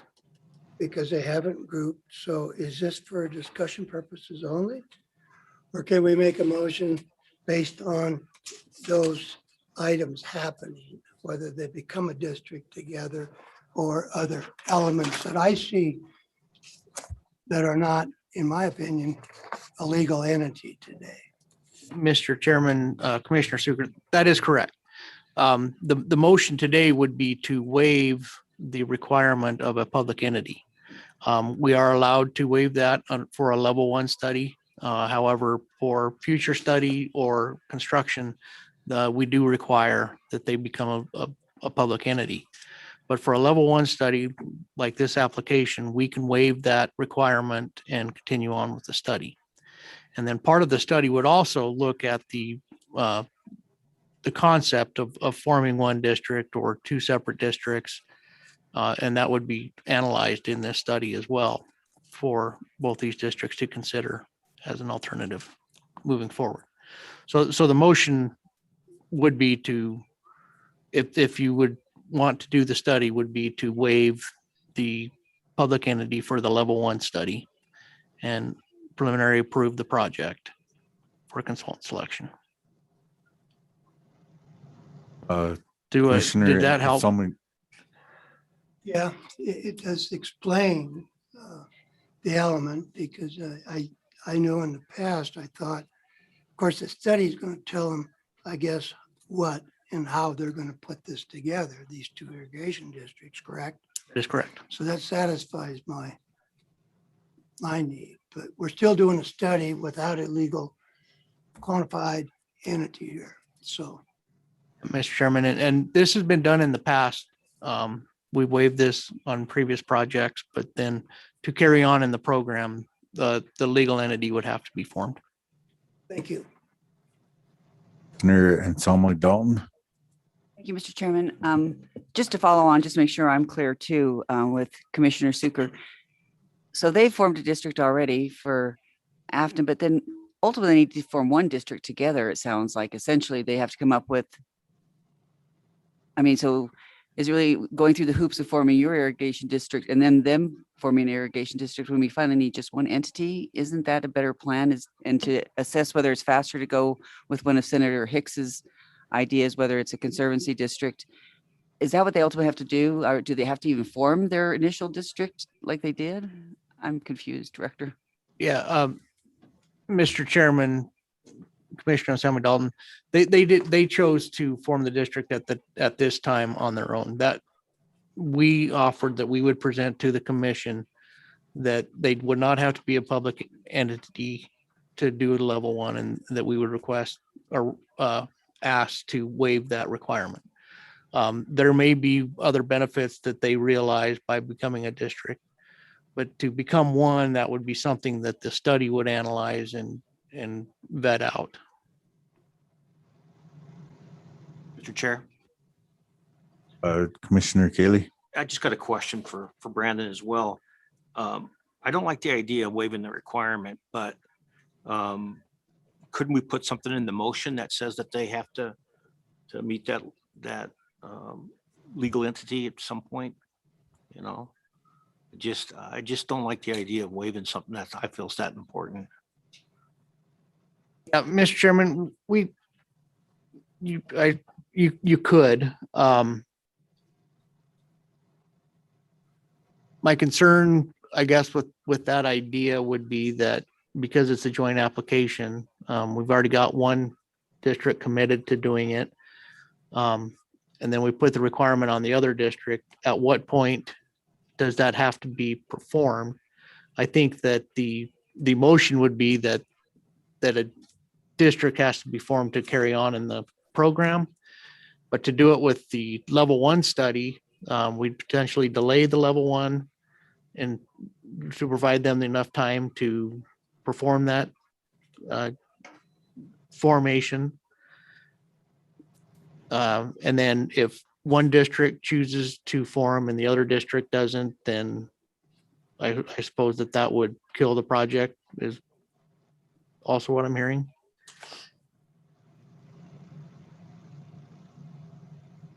And again, I just reiterate that this isn't atypical for a level one master plan. Part of that is to help the entity determine if it's beneficial to form a district as well.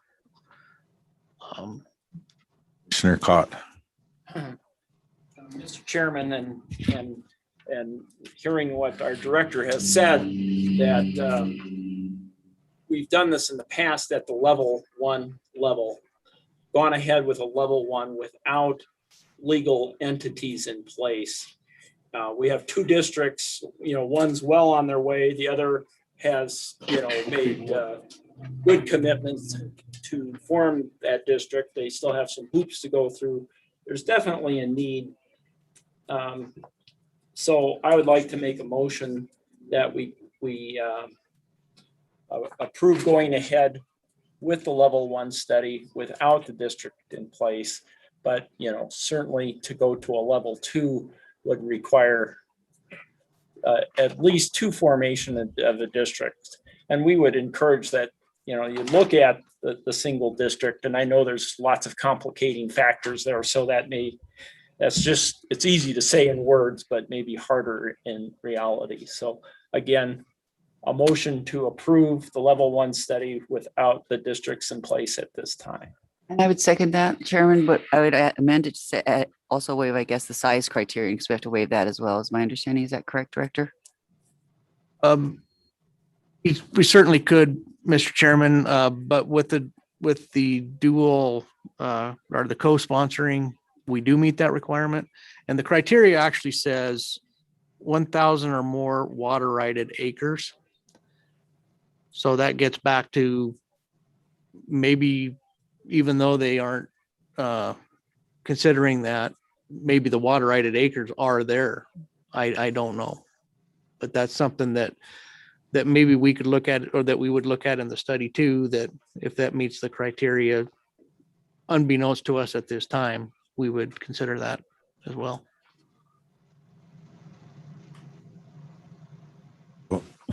Can you repeat the motion for us, just to clarify? Mr. Chairman, I move that we approve going forward with the level 1 study with the waiver of both the district requirement and the acreage requirement. Of course, going further with any other study would require the district issue be resolved. Seconded by Insolmi, Commissioner Insolmi Dalton. How's that gonna work? Is that correct? How he said it? Okay, Mr. Chairman, that would work. And then okay, just to make sure. All right, we have a motion on the floor. All in favor, say aye. Aye. All opposed, same sign. The motion passes. Director Gebhardt. Thank you. Mr. Chairman, the next item, number 13, I will pause, maybe make a suggestion. Would you like to take a coffee break, 10-minute break, or continue on? Coffee break. 10-minute break? 10-minute break, yep. So let's see what time it is down there.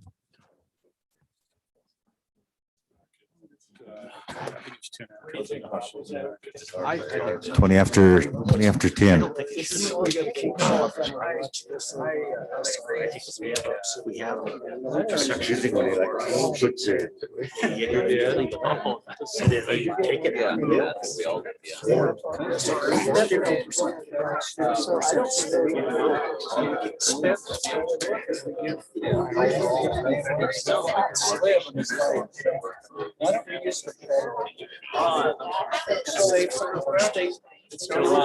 Yes. The water quality based on the DEQ domestic water standard. Everything in red.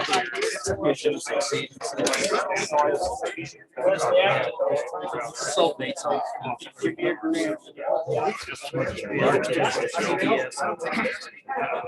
TDS doesn't concern me too much because we know this, yeah. So then there's iron, manganese, A little bit of gross alpha. This is what I'm talking about. The aquifers. Right. I suppose if they would, they would a small treatment process. They wouldn't have to use ROs.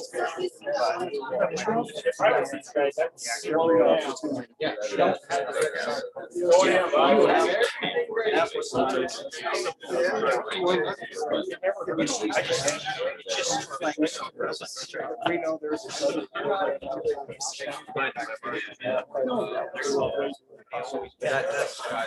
I mean, probably, did I do that right? Well, I'm not aware of. It just seems like a trend. Yeah. So, but maybe why? Somebody's kind of go through their history here. I will stay there.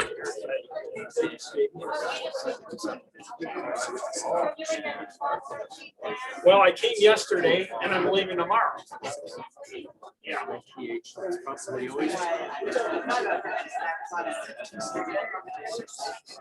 Yeah, we never.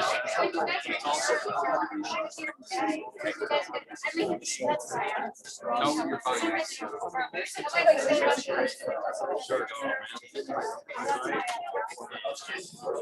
Sure. They're good. They got another one coming. There's also been Wasserburger. Okay, yeah. I know that. Yeah, she grew up just down the road. Okay. Yeah. Yeah. June 27th. We don't know.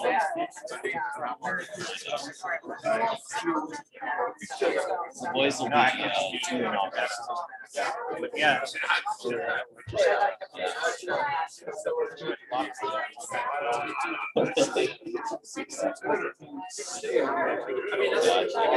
always the risk. Is there water? There is, great. Let your babies drink it? You hope so. I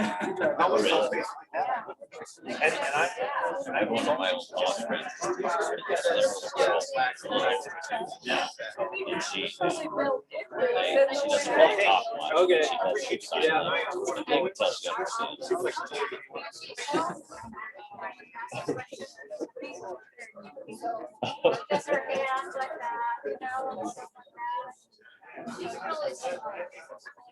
They have that.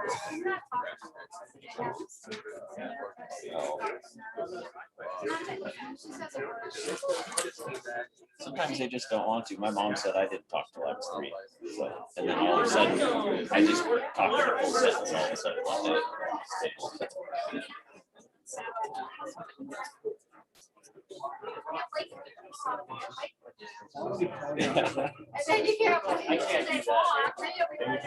Yeah. That's where I am, and I've got 2 of them, so they just go like this. So you got to pick which one you got to go after. Yeah, well, we do cloth diapers on boys. Yeah, so. Of course, cloth diapers are a lot different than they were back in the day, even when I was a kid. Oh, yeah. I think that's how this one's going to be, because the boys are just barely getting about 20 pounds right now, so they're little guys. Yeah, they eat like they're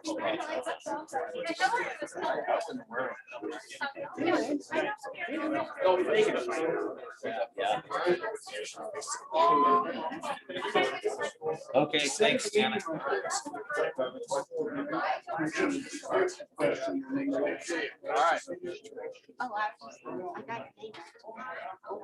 I just write it wrong. I spell it wrong, then I remember to say it right. Just don't call me late for dinner. That's all I ask. You got my email? No. I stopped by to see you yesterday. Oh, I went home sick. My kid didn't sleep the night before. Anything My kid had a irrigated up there? norovirus this weekend. We tried candy. We'd have to And my break the husband ice out of our died. This ditches. was It froze again this morning. I've been running pivots for a month. I mean, I know that one guy said it's flat.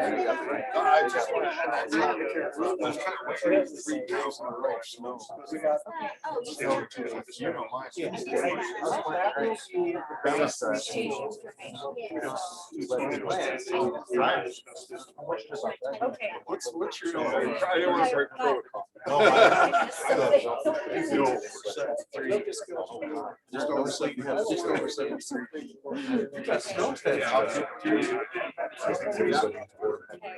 Okay.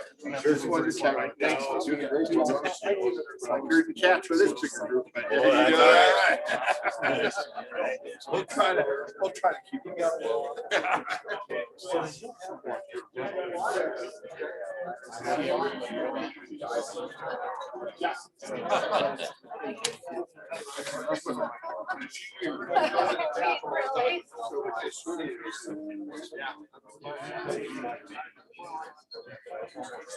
And we were in that room that they opened up. Just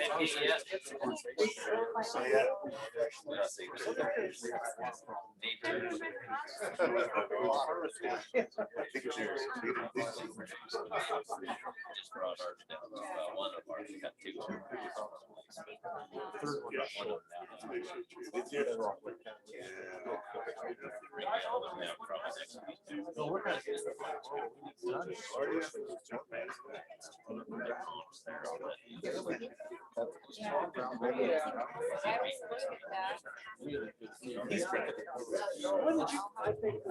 They found food in my contact.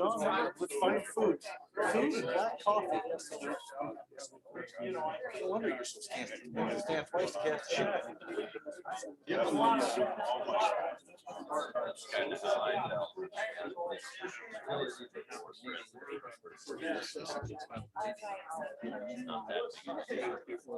What do you think? The way we're set up, this meeting is set up.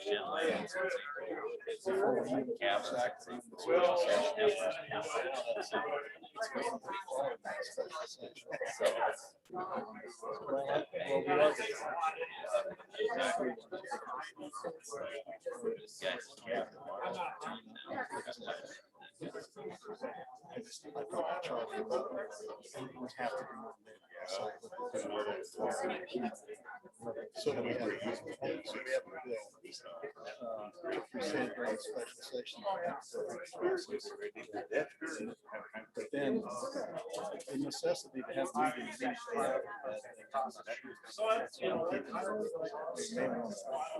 Think about changing.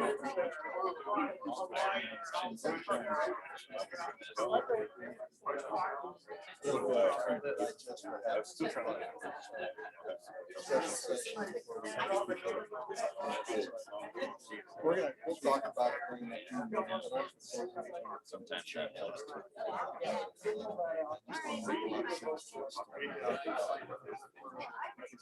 be finishing up the session.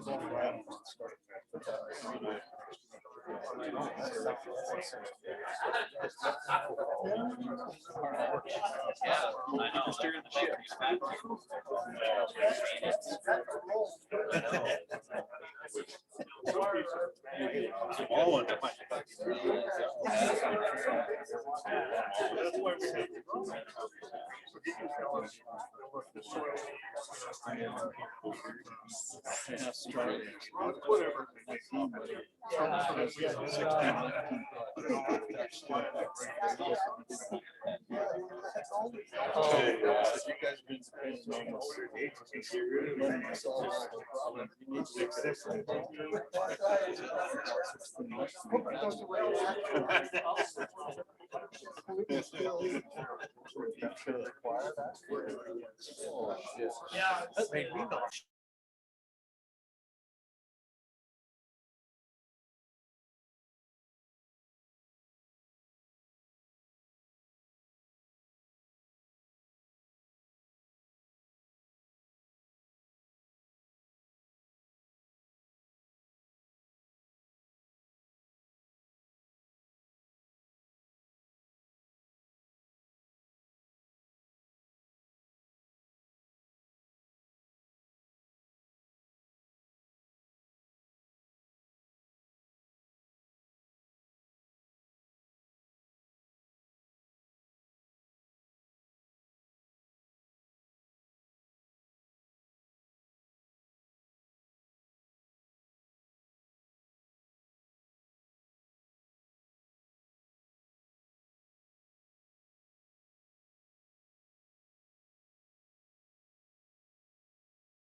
Commissioner Yankee can visualize, see the screen better right here. Thank you. Go ahead, Director Gebhardt. Okay, Mr. Chairman, thank you. Next agenda item, number 13, is the 2022 Level 2 feasibility study out of account 2. The sole project under this block is the Dowling Diversion Rehabilitation, and that is under tab L of the notebook. The sponsor for this is the city of Laramie. This is a request for a level 2 study to evaluate a diversion structure on the Laramie River to increase efficiency, operator safety, and basically to rehab what I understand to be an aging irrigation infrastructure. And I do believe that this is on the ranch that the city of Laramie owns, and I believe we have a representative from Laramie. Is that correct?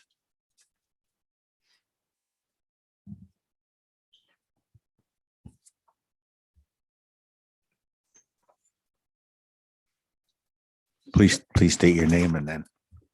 Chairman, I'm Darren Parkin. I'm with the city of Laramie. Good morning, Mr. Chairman and committee. Thank you for considering this issue. What we have here is a irrigation diversion dam crosses the Laramie River. It serves 2,500 acres, diversion amount of 36 CFS. The city is the sponsor of this application.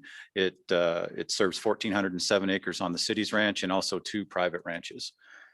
This structure is unsound. It no longer operates as it should. It's dangerous for our employees to go out and try to work with, and really needs replaced. The structure itself and the head gates are all in a real state of disrepair. The structural foundation of this diversion dam was put in place in 1910, so it's been there a long time. We also are hoping to put a fish passage component on this. That was brought to us, that idea was brought to us by the Wyoming Game and Fish. This was identified in the 2016 Level 1 study as one of 2 major fish blocks on the Laramie River, us in the Pioneer Canal.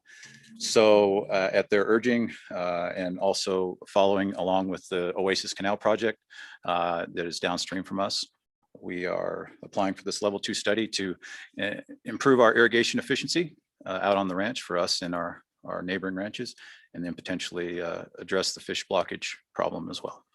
And with that, I'll take any questions anybody may have. Anybody have any questions or comments for Darren Parkin or Director Gebhardt? Mr. Chairman, Commissioner Suker. you mentioned 2 additional ranchers below you that would benefit from this structure. Yes, Mr. Chairman, through you, the Bathland Company and the McKenzie Ranch also utilize this diversion structure for their irrigation. You had communications there. And Yes, there- Mr. Chair, through you, absolutely. We have letter support from the Bathland Company. McKenzie Ranch is on board as well. This would be done as a collaborative effort with all 3 entities. Thank you. Anybody else have any questions or comments? Thank you, Darren. Director Gebhardt. Thank you, Mr. Chairman. I would ask for a motion to preliminarily approve the Dowling Diversion Rehabilitation Project and to continue on with consultant selection. So moved. Who was the first motion? Commissioner Kaylee, and second by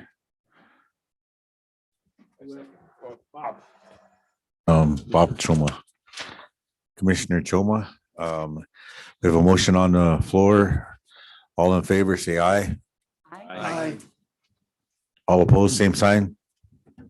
Motion passed. Commissioner Gebhardt. Thank you, Mr. Chairman. Item number 14 on the agenda are some planning project contract amendments. The first one is the Lake DeSmet Healy Reservoir Utilization Level 2 study. This is a time extension only request. What we're asking for is a 1-year extension to a continuing project. The reason for the extension, this project, one of the components of the project was to look at potentially using or expanding the uses of lake to smelt water. And one of the thoughts was to supply water to the Tongue River to help us with the Montana compact. As we were going through the study, another alternative appeared, and that was the potential to lease or purchase water from the Northern Cheyenne tribe out of the Tongue River Reservoir. And so the consultants approached the tribe about the potential, basically just asking what the cost of water would be to use that as a alternative comparison. The tribe came back and said that they wanted to do a study to determine what the cost was. So that study took some time, delayed the project, but we thought it was valuable enough to hold the project up to get this information as an alternative. So that's the reason for the delay of the project, and we're asking for a 1 month, excuse me, a 1 year time extension on the project. And I stand for any questions. Also move if. Anybody have any questions or comments? Second. Motion by Commissioner Suker, second by Commissioner Anselmo Dalton. We have a motion on the floor. All in favor, say aye. Aye. All opposed, same sign. Motion passed. Director Gebhardt. Thank you, Mr. Chairman. Next item on the agenda is the Perel Irrigation District Rehabilitation Project. This project is about as consistent as the introduction is on the agenda of all of our meetings, or has been. So where we are with this project right now, in the 21 omnibus bill, we approved $4.3 million to continue on with the planning, geotechnical, permitting, and furthering the design. At the last meeting, we added to the contract, I believe, $500 and some thousand. The reason we did that at a small step of this $4.3 million appropriation was we had some questions on potential funding sources that we wanted to get answered before we committed a whole lot of money, but we wanted to keep the project going. So that was the reason for a small request last time. We've got some of those questions answered. We feel more comfortable with moving on, that we're not jeopardizing potential outside funding sources that we've identified to date. And so now this request is for $1,710,000. And what we're doing with this is continuing with some of the site characterization. That includes a pretty significant geotechnical program. I believe the consultants have prepared a bid package and are working with potential drillers to come out and do some of the geotechnical drilling and further the project. We're also advancing some of the design. We've got some surveying components in there. One of the things we have done also is we've replenished the discretionary task of the project. The reason for that is when we get a driller on site, we want to be able to be nimble. It's almost a quasi construction type of a situation. We want to be able to be nimble and not have to come back to you or delay the project to keep the project advancing. So that's this request currently. I'll also forewarn the commission that I think that the next time we come before you with increasing the project, we will be probably working towards shifting this out of a planning level type of a contract where we contract with the consultant and shifting it more to the concept of the level 3 where we contract with the district and then the district contracts with the engineer. There's a couple of reasons for that. One, we've seen some difficulties in where we cut that design, planning, and final design and construction and past projects.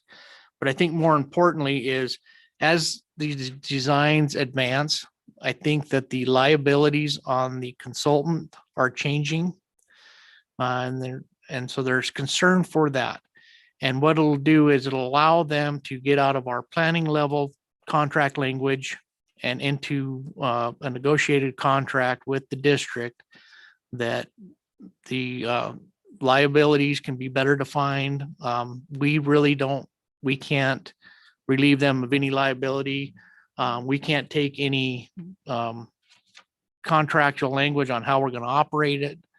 That's all between the district and the consultant. So as we move forward, I think that it's getting close to time to change the contract and go more towards that level 3. So I just mentioned that probably the next time we come before you that we would likely be shifting that. And that may take legislative action. I'm not sure yet. We're still working through some of that. So I'm kind of warning the select water to that as well. Go ahead, Senator Hicks. Question, Director. So just for clarification, when you talk about the liabilities and the rationale for doing this, we're shifting the liabilities from the state over to the sponsor. Is that correct, or did I misunderstand? The liability is the liability. It's who's responsible for that liability. So by shifting this from a planning, which is 100% funded state, to a sponsor-driven level 3, is that why I'm trying to understand what you said? Mr. Chairman, I think where I'm going with that is it allows the consultant to help define what their liabilities are and the owner of the facility's liabilities are. Right now, we're kind of out of that because we are not the owner of the facility. We can't make any promises that we'll operate it this way to help relieve liabilities or something to that effect. But it's not that we're absolving ourselves of any liabilities. We're going to have the same liabilities or not that we currently have, but it's just a mechanism for those two entities to work together to define their liabilities, is the way I see it. I'm not a lawyer, but that's the thought process behind it. Chairman, Wait, Senator Hicks. I still don't know what you said because I'm trying to figure out why we're worried about liabilities if it's just clarifying who's liable between the sponsor and the engineering or the consulting firm. So right now, Mr. Chairman, the contract, the owner of the facility is contractually not involved in any of this right now. Our contract is solely with the consultant. And so they're contractually, the district is not involved. This going the other way would contractually include the district. And so those liabilities can be further defined when we get to that point. Does that help? Yeah, because I think that's back to where I started with, is to a certain degree, this is right now, the sponsor has zero liability for any of this. And by doing this, it shifts some of that liability back over onto the sponsor. That's okay. Potentially, yes. All right. Yeah. Thank you. Representative Simpson. Thank you, Mr. Chairman. Director, I support your approach here. I think this amendment is appropriate, but I really do believe it's time to shift to level 3 after this work is completed. Anybody else have any questions or comments? Mr. Chairman, Commissioner Sucre. just one. Are any of these costs reimbursable if there are other entities that come into play here to rebuild this structure? Mr. Chairman, I akin this to dams and reservoir type of a project. And under that program, we pay for 100% of all the planning. And Jason may, if he's here, he may come up and correct me. Jason, would you just explain the difference or what we do with planning dollars in the Dams reservoir count, because I equate this very similar to that type. Mr. Chairman, Jason Mead, Deputy Director of the Dam and Reservoir Division. Just to clarify the question, are you asking if it's reimbursable if federal funding becomes involved? Oh, I'm sorry. Okay. I missed that. And I do believe that if FERC funding is awarded, that they have mentioned that some of this is reimbursable. In FEMA brick, you said for that, yes, Mr. Chairman, that was one of the questions that we had trying to get answered at the last meeting was, are we jeopardizing federal funding? But what we're hearing is that we believe that even the work we're doing could potentially be reimbursed by that brick funding that we've applied for. And I see both Colt and Chase are nodding their head in agreement. So that issue is relieved. I would say that we aren't overly confident with FEMA brick, but we do have other irons in the fire for funding that are sounding fairly positive.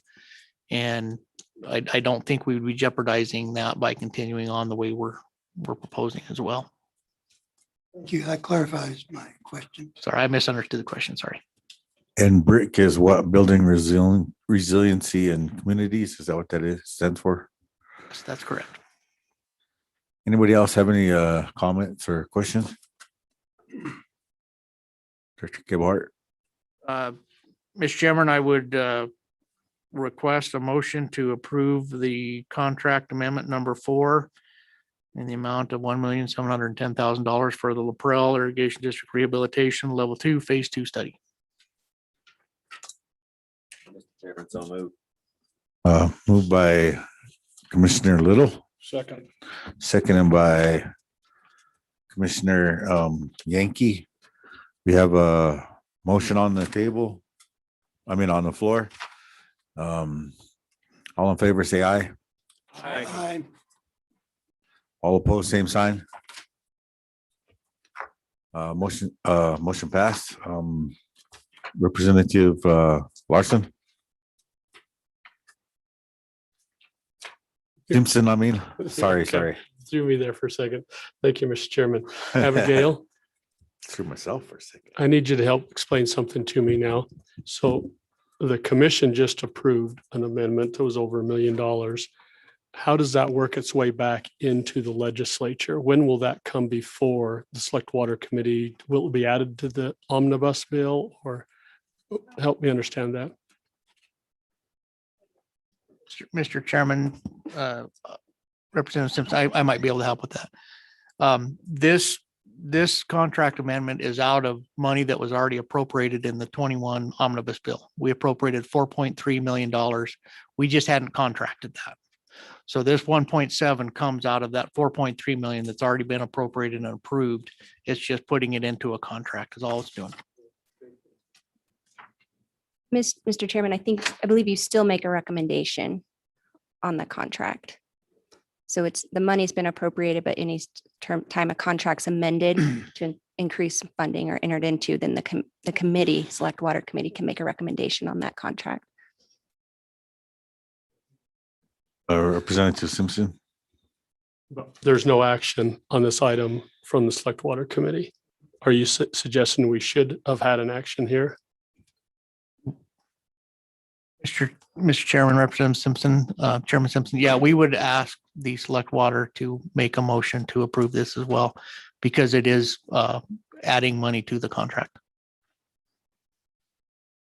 Okay, well, we can go first on our motion, and then we'll hand it over to Chairman Simpson, and then the Select Water can do their portion. So you've already acted? Is that correct? Not yet. Oh, yeah, we approved it. Okay, so we're good. We're just handed over to Chairman Simpson of Select Water. Legislators, do you have any questions? I Senator have a Gurr. question, Mr. Chairman, but I'd like to make the same motion. Okay. It's been moved and seconded. Any questions? Discussion? Mr. Chairman, I just want to confirm, is this coming out of account 2 or account 3? Chairman, this is out of count 2 right now. That's correct. Mr. Chairman, a follow-up on that, was that full $4 million appropriation was out of account 2 is my recollection. Is that correct? That is correct. Any other discussion? Question has been called for. All those in favor, please say aye. Aye. All those opposed, no. Motion carries. Thank you.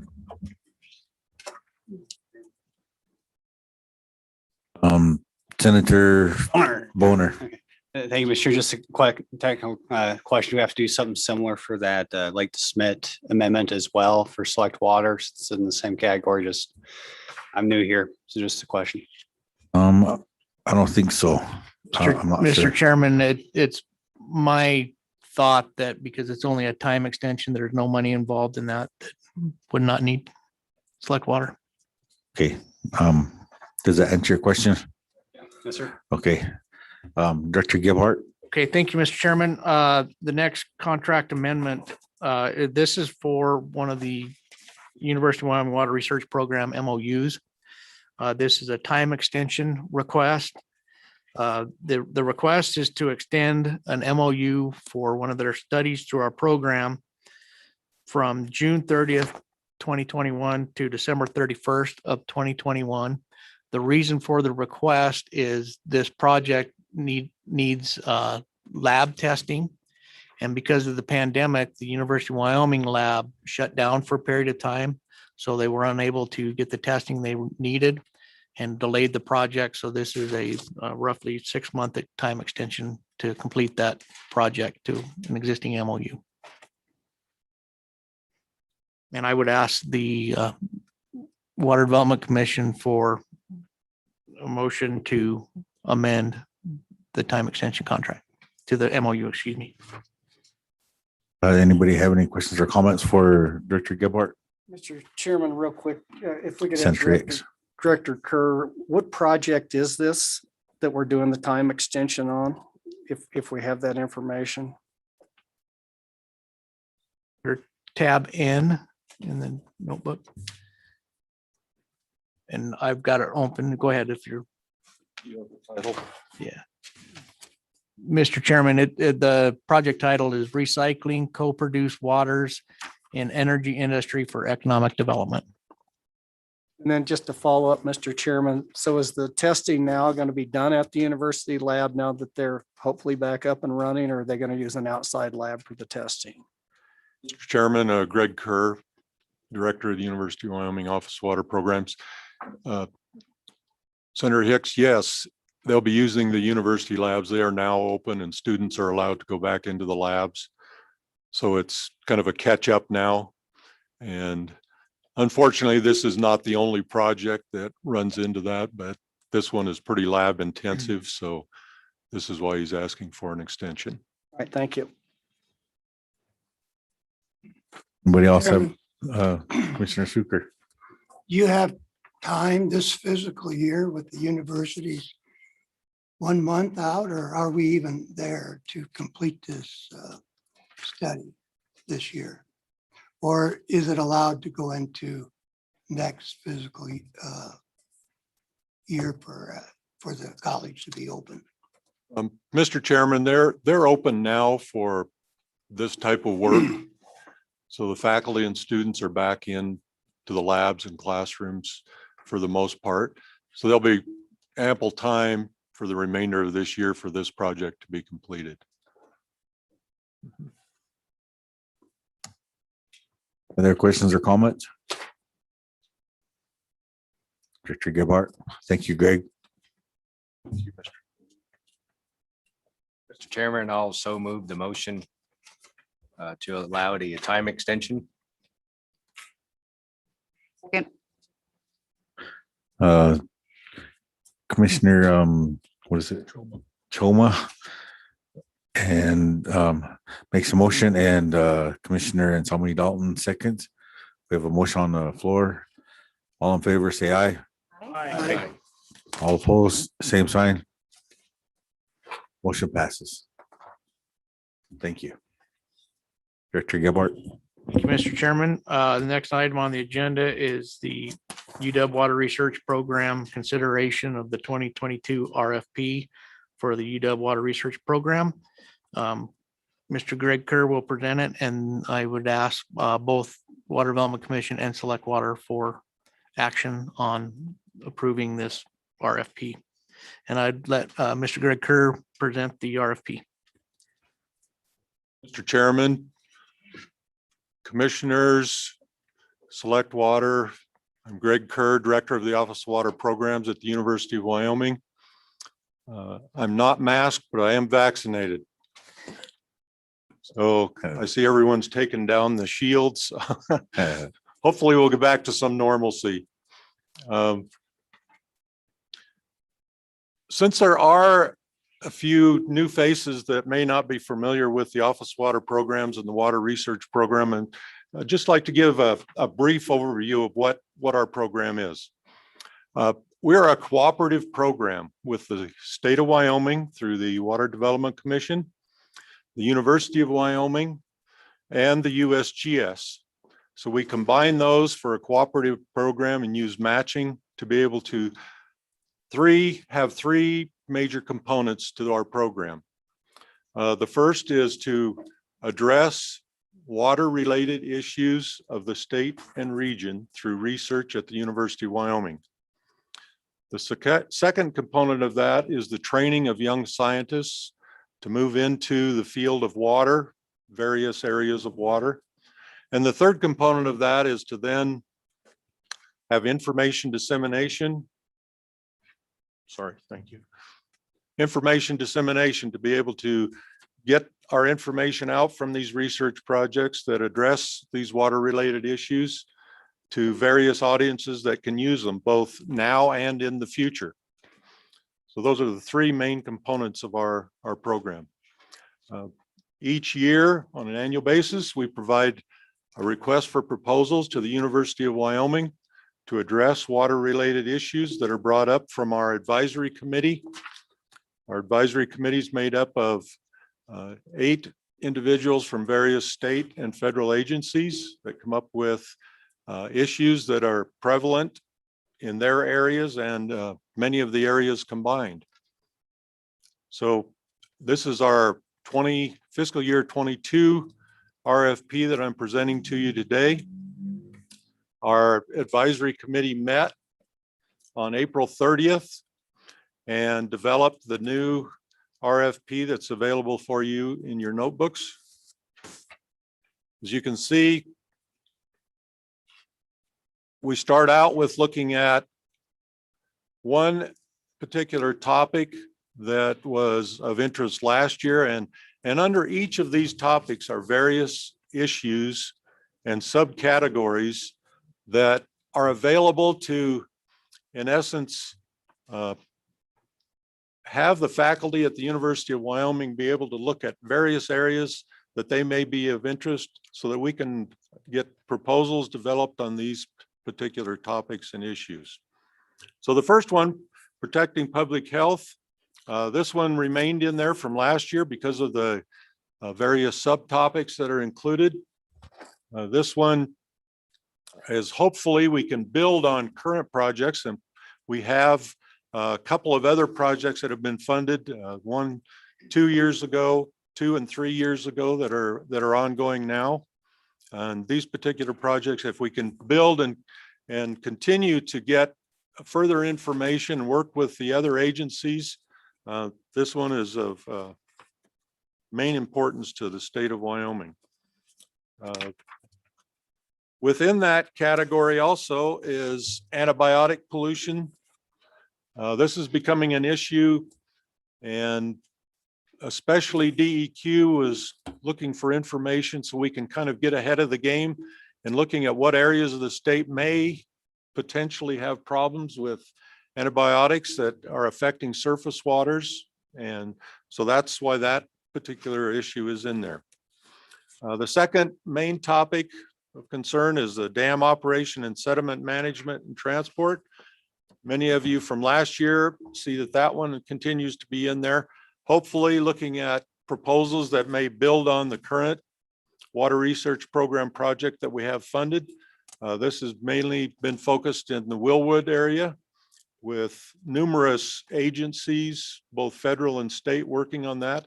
And it sounds like this is turned into a real positive project and in the Willwood area that hopefully can be developed for other areas of the state of Wyoming. So very good project and program there. The third main topic that we're focusing on is one that's kind of hit us in the face, like all of these. You know, these aren't just issues that go to the university just so we can look at individual topics. They're hitting the state of Wyoming in the face. If you look at the beginning sentence, the extended drought conditions in the Southwest have had major effects on water supplies, especially reservoir levels. So we're directly looking at Upper Colorado River Basin, which includes the Green and Little Snake River basins. We know that this may result in eventual curtailment of water rights, and programs have been ongoing, and we're looking at information to develop, looking at what's happening when we're fallowing a lot of these fields. We don't have a lot of current information, especially in the state of Wyoming. What can we find out that could help us either positive or negatively in performing these programs if we do run into curtailment? So there's various areas there that hopefully we can produce interest for proposals from the university. The fourth one is understanding and responding to future change in hydrologic variability. You know, climate change has been in the focus for years, and we continue to look at things that are climate variability, climate change. We have climate variability. We always have, we always will. We're not looking at research that's going to prove whether we have climate change or not. What we're looking at is what do we look at in the state of Wyoming in the future if we do have changes in our climate, if we do have changes that are going to affect different basins. How can we prepare ourselves for the future to manage differently? How is it going to affect irrigation in those areas, municipalities? And what can we do to get information now so that we can help prepare Wyoming for the future? So those are the four main topic areas that we're looking at in the RFP to go to the university this year. And I'll certainly be open for any questions on any of these. Anybody have any questions or comments? Representative Paxton.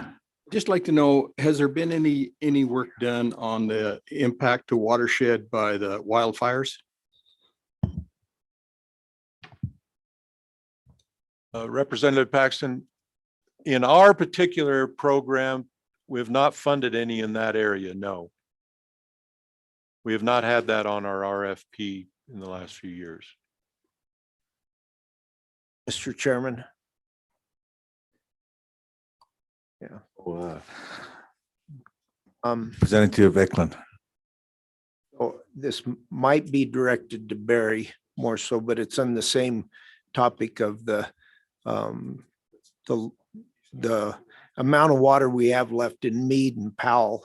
They're kind of quickly turning into puddles, and eventually we maybe won't have enough water to generate power, which would affect our share of power that goes through those dams, even if we did send enough water over Lee's Ferry so that we didn't curtail, I think, wouldn't have to curtail our water use, we'd still be affected by the income from that power generation.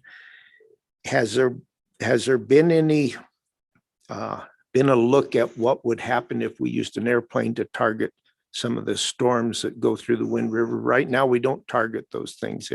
We just have to have hope that the wind generators that are stationary will seed the clouds. Have we missed some storms that could have resulted in seeding events without using an airplane? I'm just kind of exploring other options. That's what this is hoping to do, and maybe the university might be the one that needs to address that overall. Mr. Chairman, I'll try to address that and Barry, feel free to jump in. We just had a presentation yesterday from Julie Gonzar of our office on the cloud seeding program.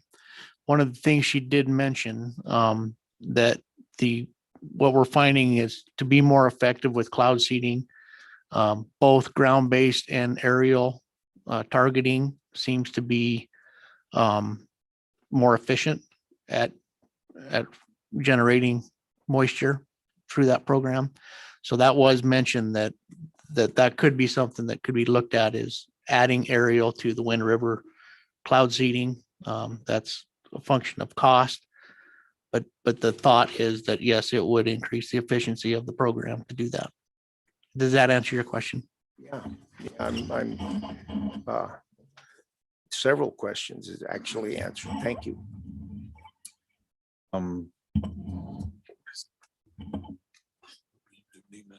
Representative Neiman.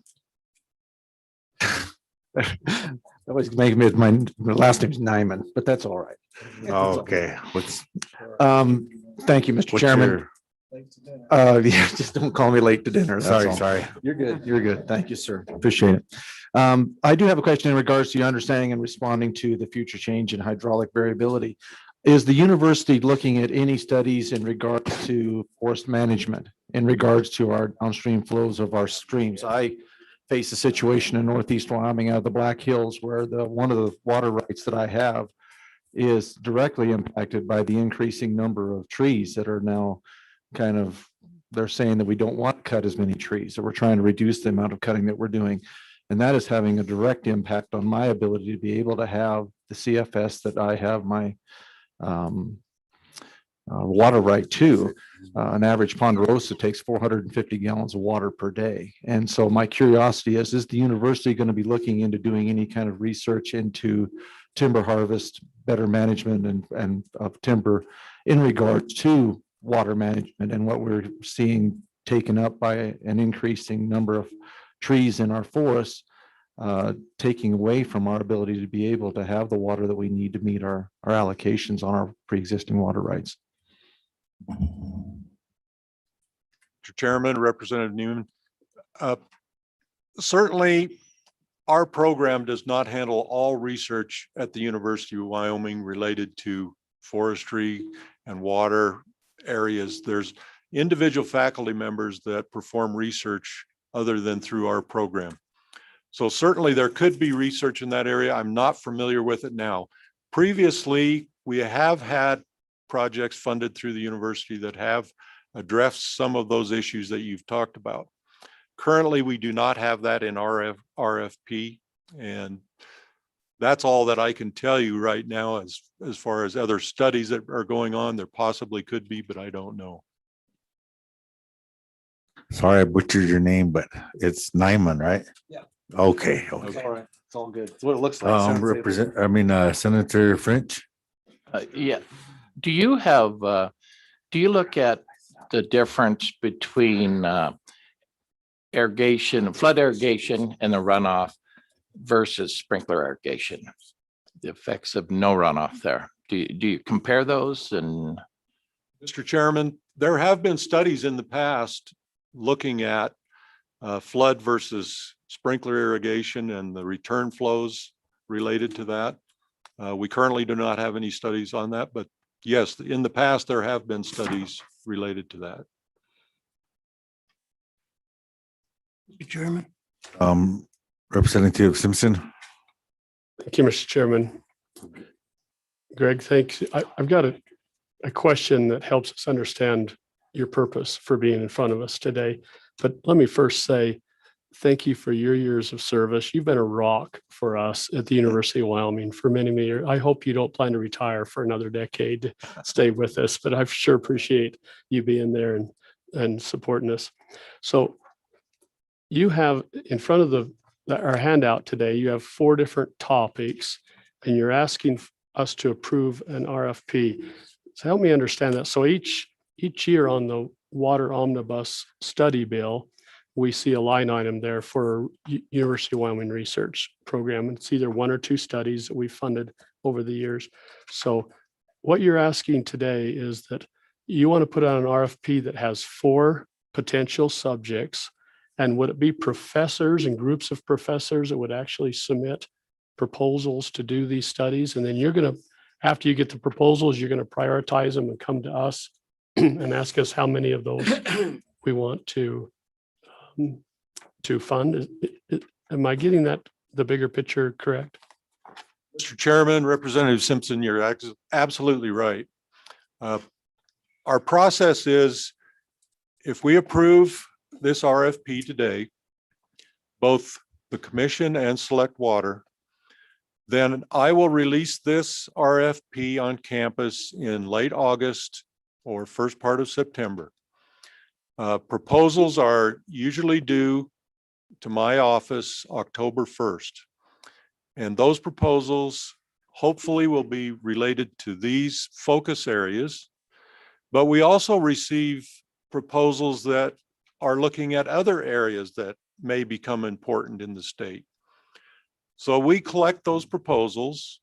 They go through an intensive peer review process. Those peer reviews are then looked at through our 8-member advisory committee. And those proposals are then ranked according to what they feel are not only science, but relevance to the state of Wyoming. Because we look for the best proposals possible, and we rank those proposals. If we have 10 proposals, they're ranked from 1 to 10. I then present those proposals back to you, the commission and Select Water, to hopefully select projects of importance, hopefully the 1 and 2 that agree with the committee and the science that goes behind those selections, to move on into the omnibus water bill for approval and funding.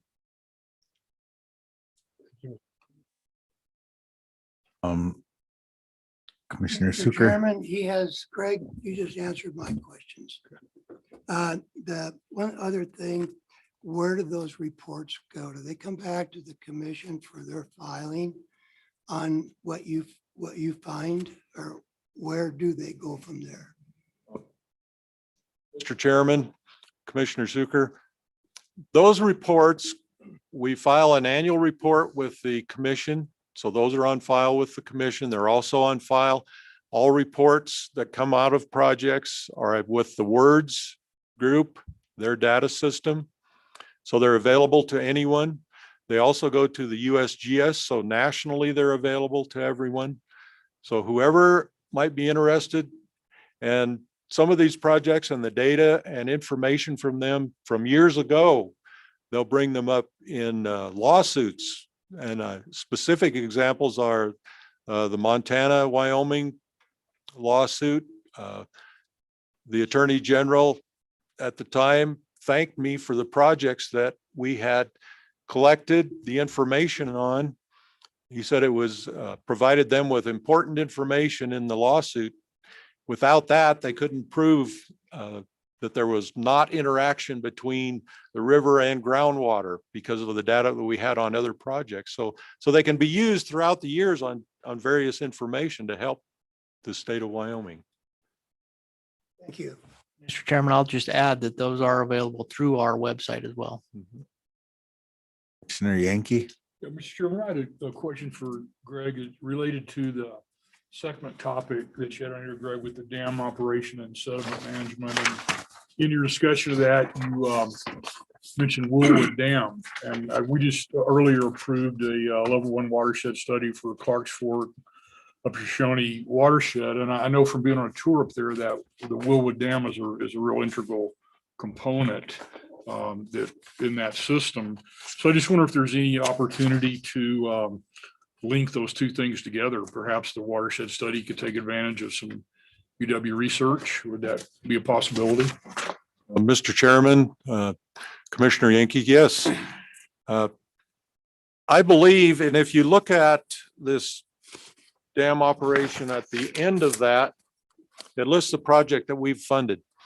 That particular project and the principal investigators with that are an integral part of all of the data collection and studies that are going on currently with USGS, the Department of Environmental Quality, the Wyoming Game and Fish. I mean, there's local irrigation districts, conservation districts that are working on this. I don't know how many are, but there is a lot of different agencies working on that wellward. And they certainly, the information from that would go into the study that you're talking about. Yes. I have a question myself for Greg Kerr. On your studies, is there you guys study in-stream storage, the effects that it has on the river, or what benefits it provides in-stream rather than off-stream storage? Mr. Chairman, I'm not familiar with a particular study of that. We haven't had that in one of our RFPs lately. A search of particularly words might look at some studies that have been done at the university on that, but I'm not familiar with any at the moment. Thank you. Director Gebhardt. Mr. Chairman, we would like to request a motion from both the commission and the committee to approve the 2022 RFP for UW Water Research Program. Mr. Chairman, Senator Hicks. but before we do that, I am going to make a motion, but I'm going to move to remove one of the topics and add one.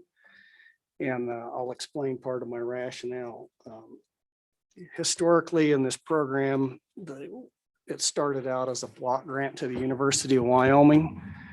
My 11 years in the legislature, it started out with a $300,000 appropriation, and it was a block grant. And then they went through an advisory committee and then figured out how the projects they wanted to fund it. At one point in time, that was raised to 400,000. And then over a series of years, probably, I want to say sometime around about 2013, 14, 15, Select Water Committee took a larger interest in actually selecting what those projects were instead of the block grant philosophy. And so as a result of that, what we have before you now is we put out an RFP, approve that, they submit that to the faculty and staff, they bring projects back, and then we'll go through and actually through a rank those and pick which ones actually get funded. And so given the nature of the limited funding that we have here, what I'd like to see is a much more surgical directed approach at the kind of research that we really need. Instead of, here's my concern, if we throw 4 topics out there, you very well get 20, or I won't say 20, but you could have 3 or 4 proposals that are focused in an area that's really not what I would say the highest priorities needs for the state of Wyoming.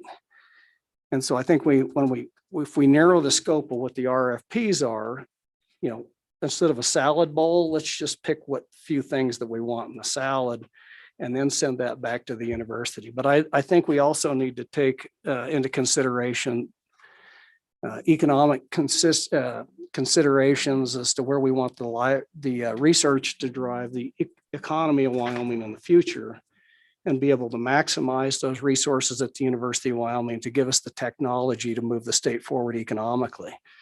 So, Mr. President, what I'm going to do is move to remove the last topic from the list, is understanding and responding to future change in hydrological variability. I guess in my mind, I think we already know how to do that. You construct dams. That's why we have a dams and reservoir program. You do conservation. That's why we fund conservation projects to reduce seepage and loss and increase efficiencies.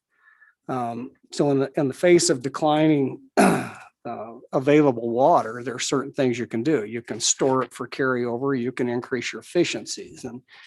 And so I don't know what we're going to gain for additional research that uses predictive models. I'll use the example of how long is it going to be before we run out of glacial water in the Wind Rivers. That was a study it gives, but it's predictive. And so given the nature where we're at, I just don't think this is one that I want to spend time focusing on. But more importantly, I want to add one, Mr. Chairman. What I'd like to do is add something to the extent to look at the economic and technological needs for the production and treatment of groundwater in the Rock Springs uplift for the purpose of mining lithium and other valuable constituents. And so what does that mean, folks? So prior to my tenure in the legislature, the state of Wyoming and the Department of Energy spent significant amount of time exploring groundwater resources in the Rock Springs uplift. And the purpose of that was to look to see if there was enough voids out there to inject all the emissions from coal-fired power generation. In other words, zero emission coal. And so they did some extensive, I believe there's 16 wells out there in the Rock Springs uplift, basically from Wamsutter to Rock Springs. And what they found out is this extensive deeper water groundwater, very porous formations, that the feasibility for injection was there. It's just the cost of pumping the water off. It's got a high brine, but the importance was, as part of that research, is they found the brine literally had estimates of billions of dollars of lithium tied up in that groundwater. So anyway, what the idea here is we have some technological issues that we have to do, some economic issues that we need to look at. But the state of Wyoming is sitting on billions of dollars of potential assets if we overcome the technological ability to mine that groundwater and harvest that lithium and those other valuable mineral constituents out there. That's the kind of research that I'd like to see come out of the University of Wyoming that translates right into the potential economic development of our natural resources. And so I'd like to throw that out as a potential topic. So, Mr. Chairman, my motion would be to remove the fourth topic, understanding and responding to the future change of hydrological variation, and add, and we can wordsmith the other one, but something to the effect of economic and technological needs for the production and treatment of groundwater and the Rock Springs uplift for the purpose of groundwater mining of lithium and other valuable mineral constituents. We have some tremendous scientists at the university look at membrane technology. We funded through this program on several instances, looking at using membrane technology to treat production water, fracking water, for other uses. And I think this dovetails right into exactly what we'd like to do there. We should use that same type of science to look at, can we mine these constituents with membrane technology or something along those lines?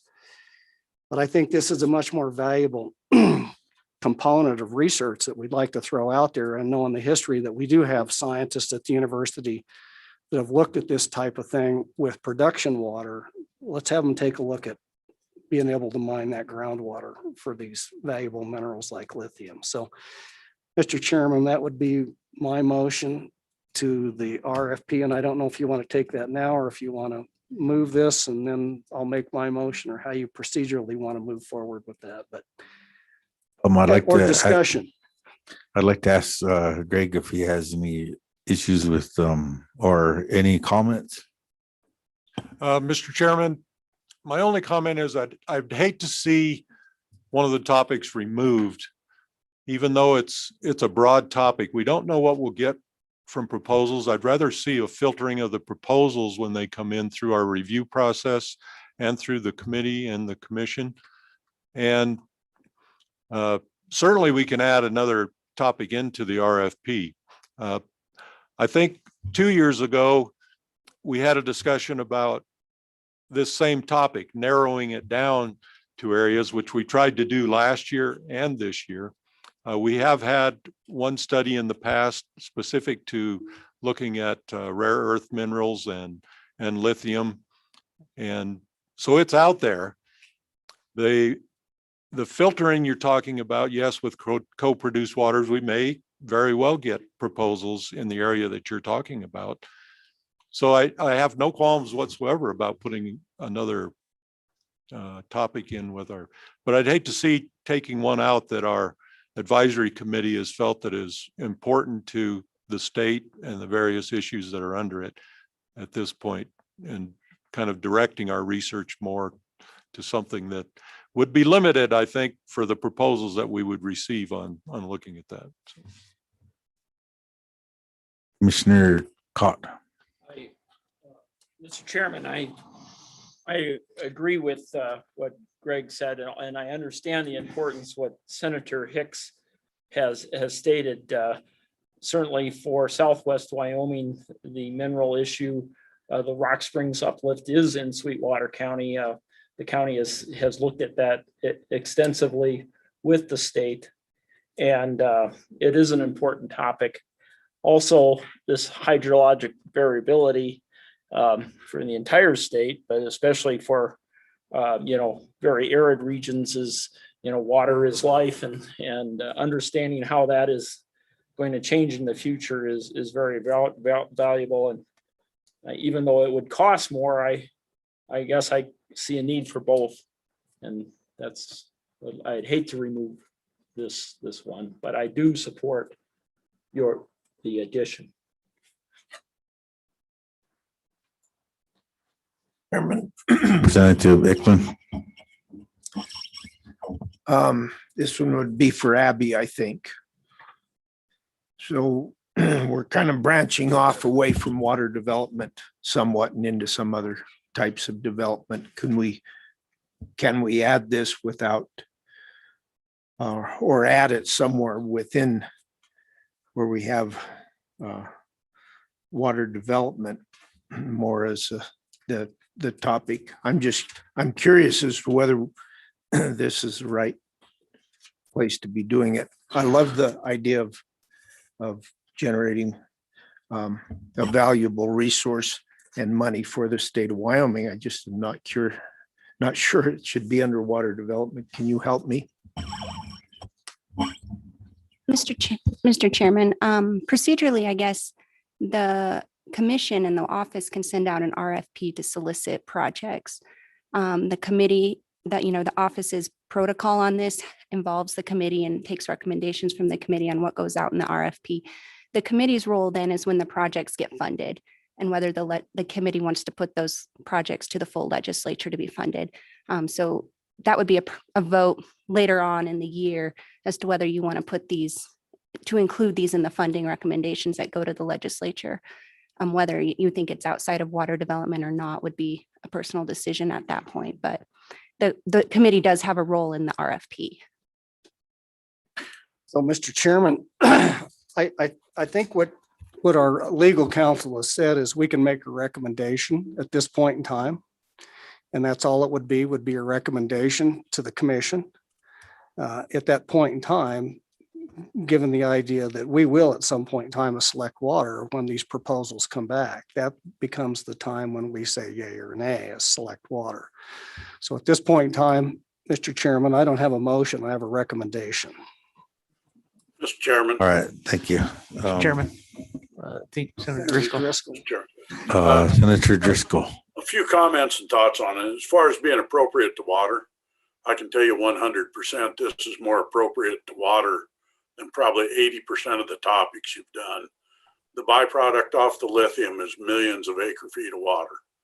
And it is probably economically significant, not to Rock Springs, not to Sweetwater County, but to the entire state. I truly believe that if this can be dealt with, and it's been pushed on some other fronts as well, it probably has more promise than anything since we did coal in the 70s. It's a for real project. It's fairly proven. And I can tell you on my end, Senator Hicks can kick back, but it's a great idea and it'll be there probably whether you like it or not off of select water if I have my say in it. I've sat and watched these projects. A lot of them have had to do with produced oil water, which is way less significant than this is. It is a legitimate topic and it really should be included. It's one that actually does something, and that's been one of my kicks about what this program's done off and on is a good part of the research sits on shelves. It really doesn't have direct economic impact on the state. This one does. Thank you. Commissioner Cott.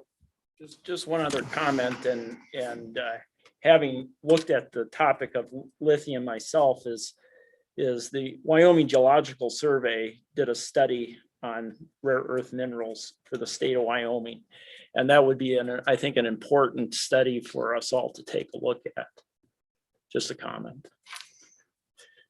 I guess what we could do is if somebody would make a motion and then include or do an addition for what Senator Hicks was recommending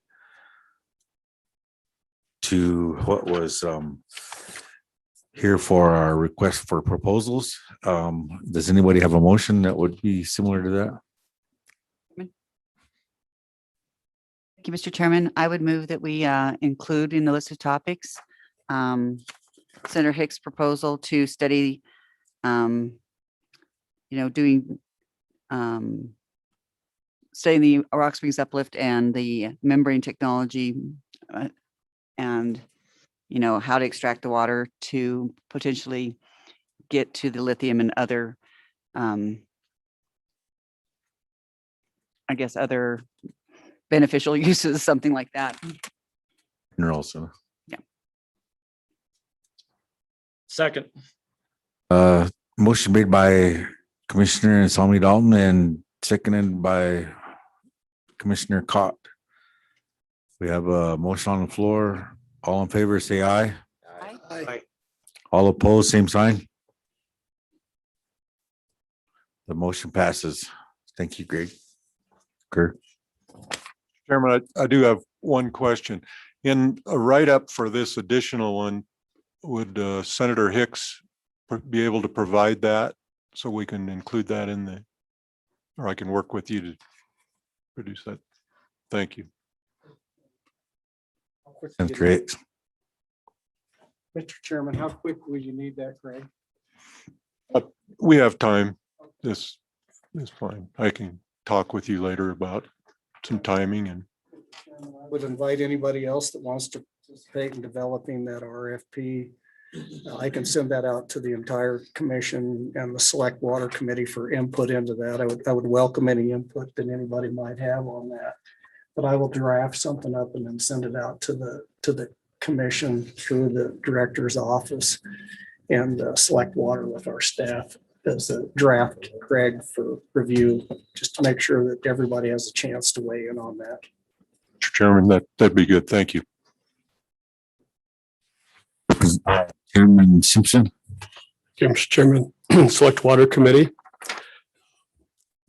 We need a motion to concur with the recommendation for this RFP. Is that correct, Abby? Mr. Chairman, recommend is the magic word. Recommend. Would someone like to make that motion? Mr. Chairman, I would move that. Representative Eklund, seconded by Representative Nyman. All in favor? Is there any debate? Any discussion? Good. All in favor, please say aye. Aye. Any opposed, say no. Motion passes. Thank you, Abigail. Back to you, Director Gebhardt.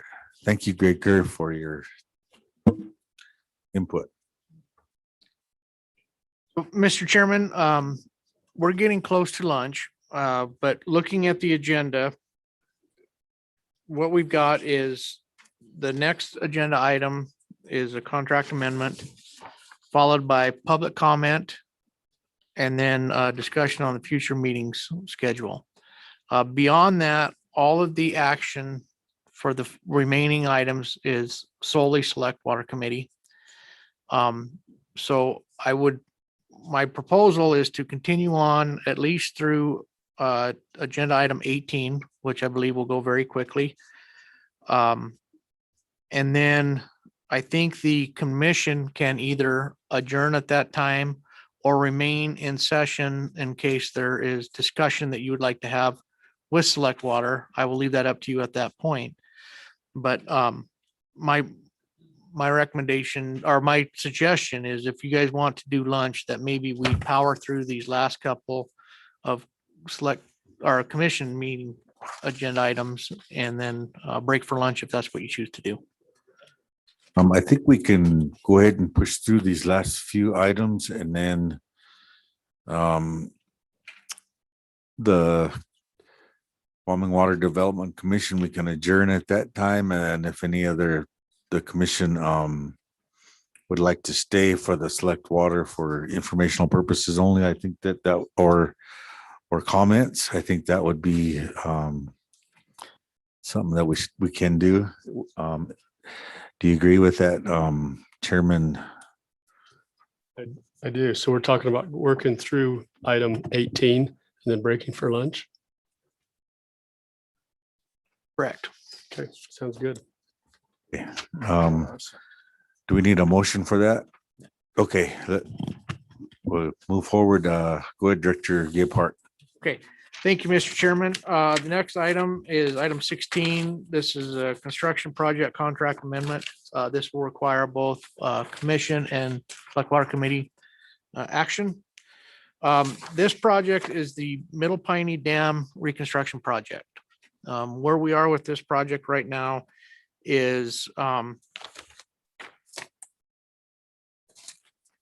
the original project was set up for working days for a contractor. And those working days did not have a specific date that had to be completed by. So the contractor developed a schedule based on his bid that he thought he could get the project done in 3 years. And so that's kind of how he set up his schedule. However, the contract identifies number of working days, not a deadline.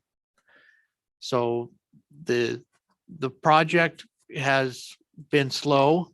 It has been slow because of I think the groundwater that they've seen in the excavation is beyond what they anticipated.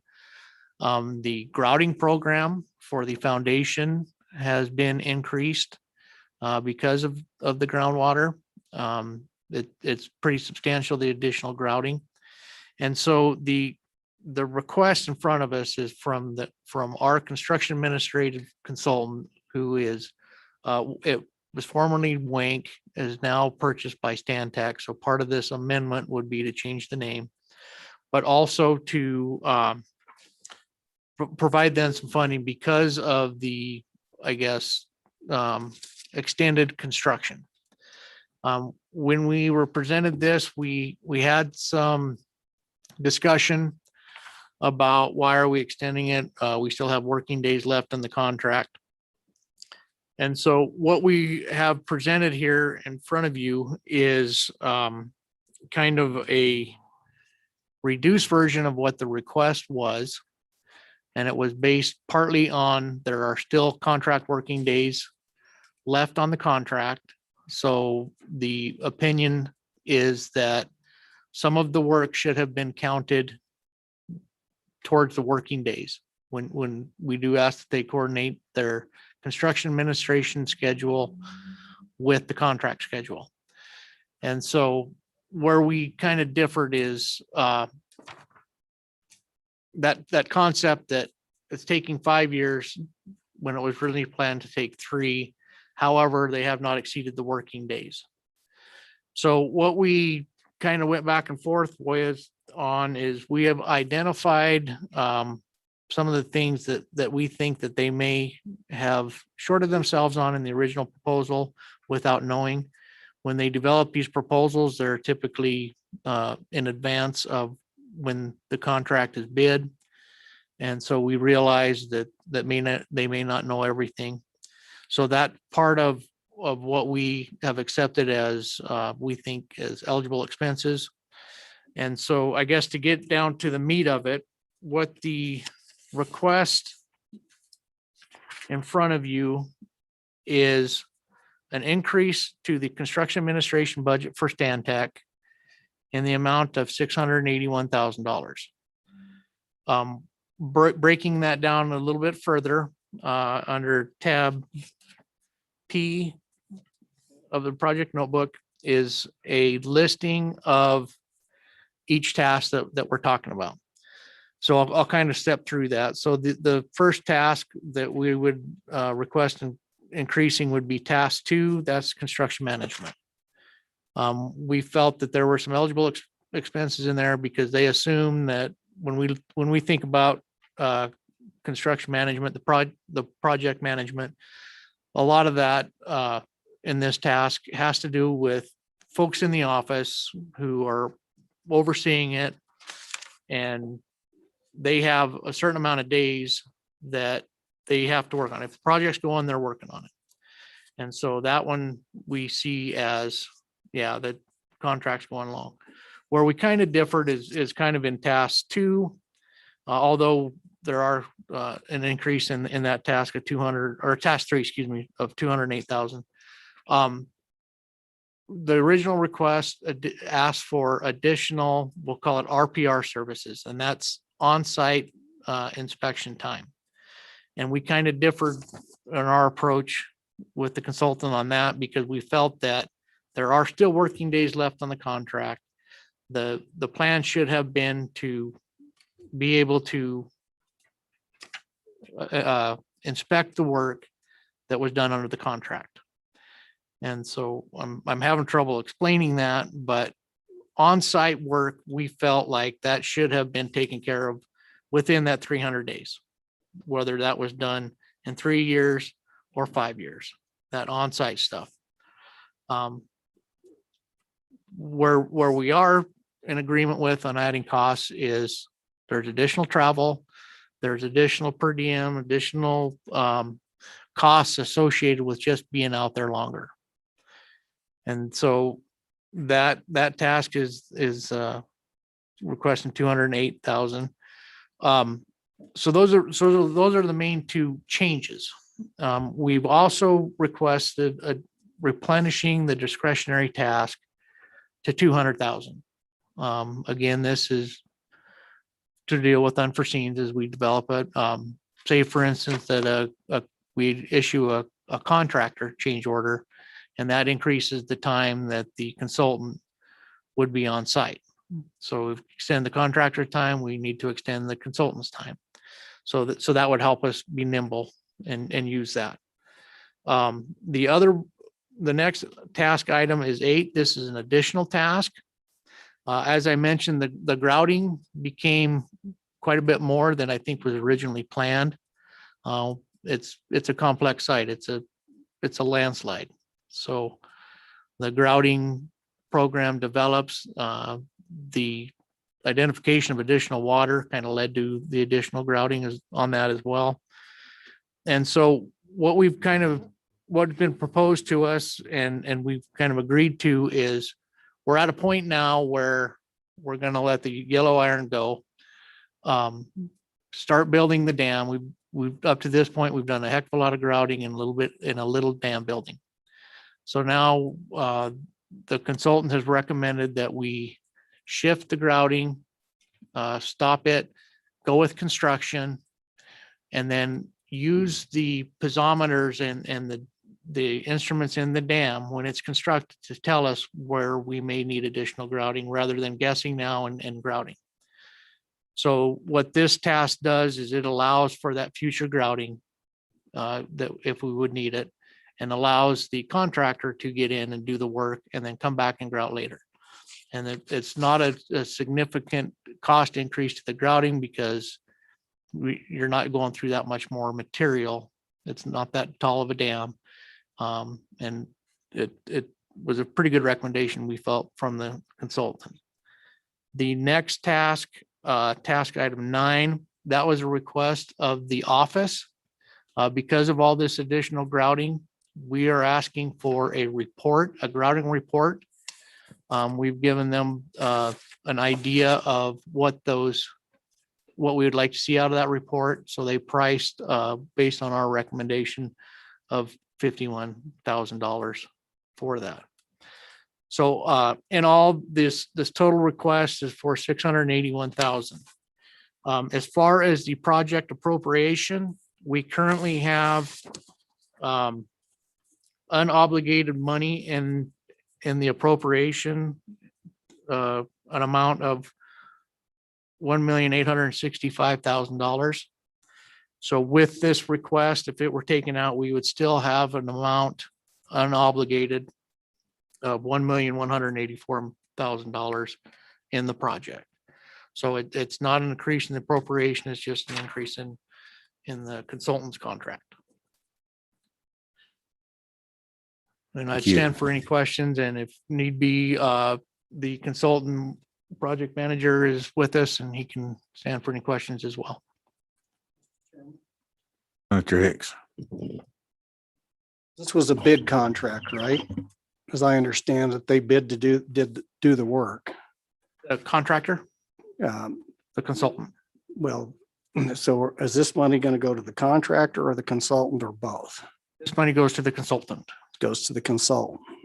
And was that a bid contract for the services? Was through our consultant selection process. And they bid that, correct? Yes, and then we've had, so this project started quite some time ago and we've carried on with the same consultant. But yes, originally that was, price was considered as part of the consultant selection.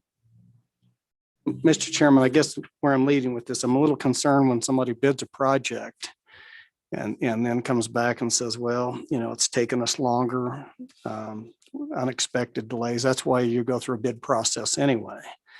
I understand change orders to tell a contractor that we want them to do something different, so there's an additional expense on that. But I'm really concerned about just coming back and reducing budgets that because of something that somebody had bid on a contract that didn't foresee. That's the liability associated with the firm. And so I think this is a little bit of so that's one issue. And so I'm trying to understand on the task number 7, the level 3, the discretionary task budget. So we have not exhausted the contingency funds available for this already. But with the contingency funds were specifically for the construction, not necessarily the consultant. Is that correct? The contingency funds were for the appropriation was for construction and construction administration, which included the construction contract and the consultant. And have we exhausted those?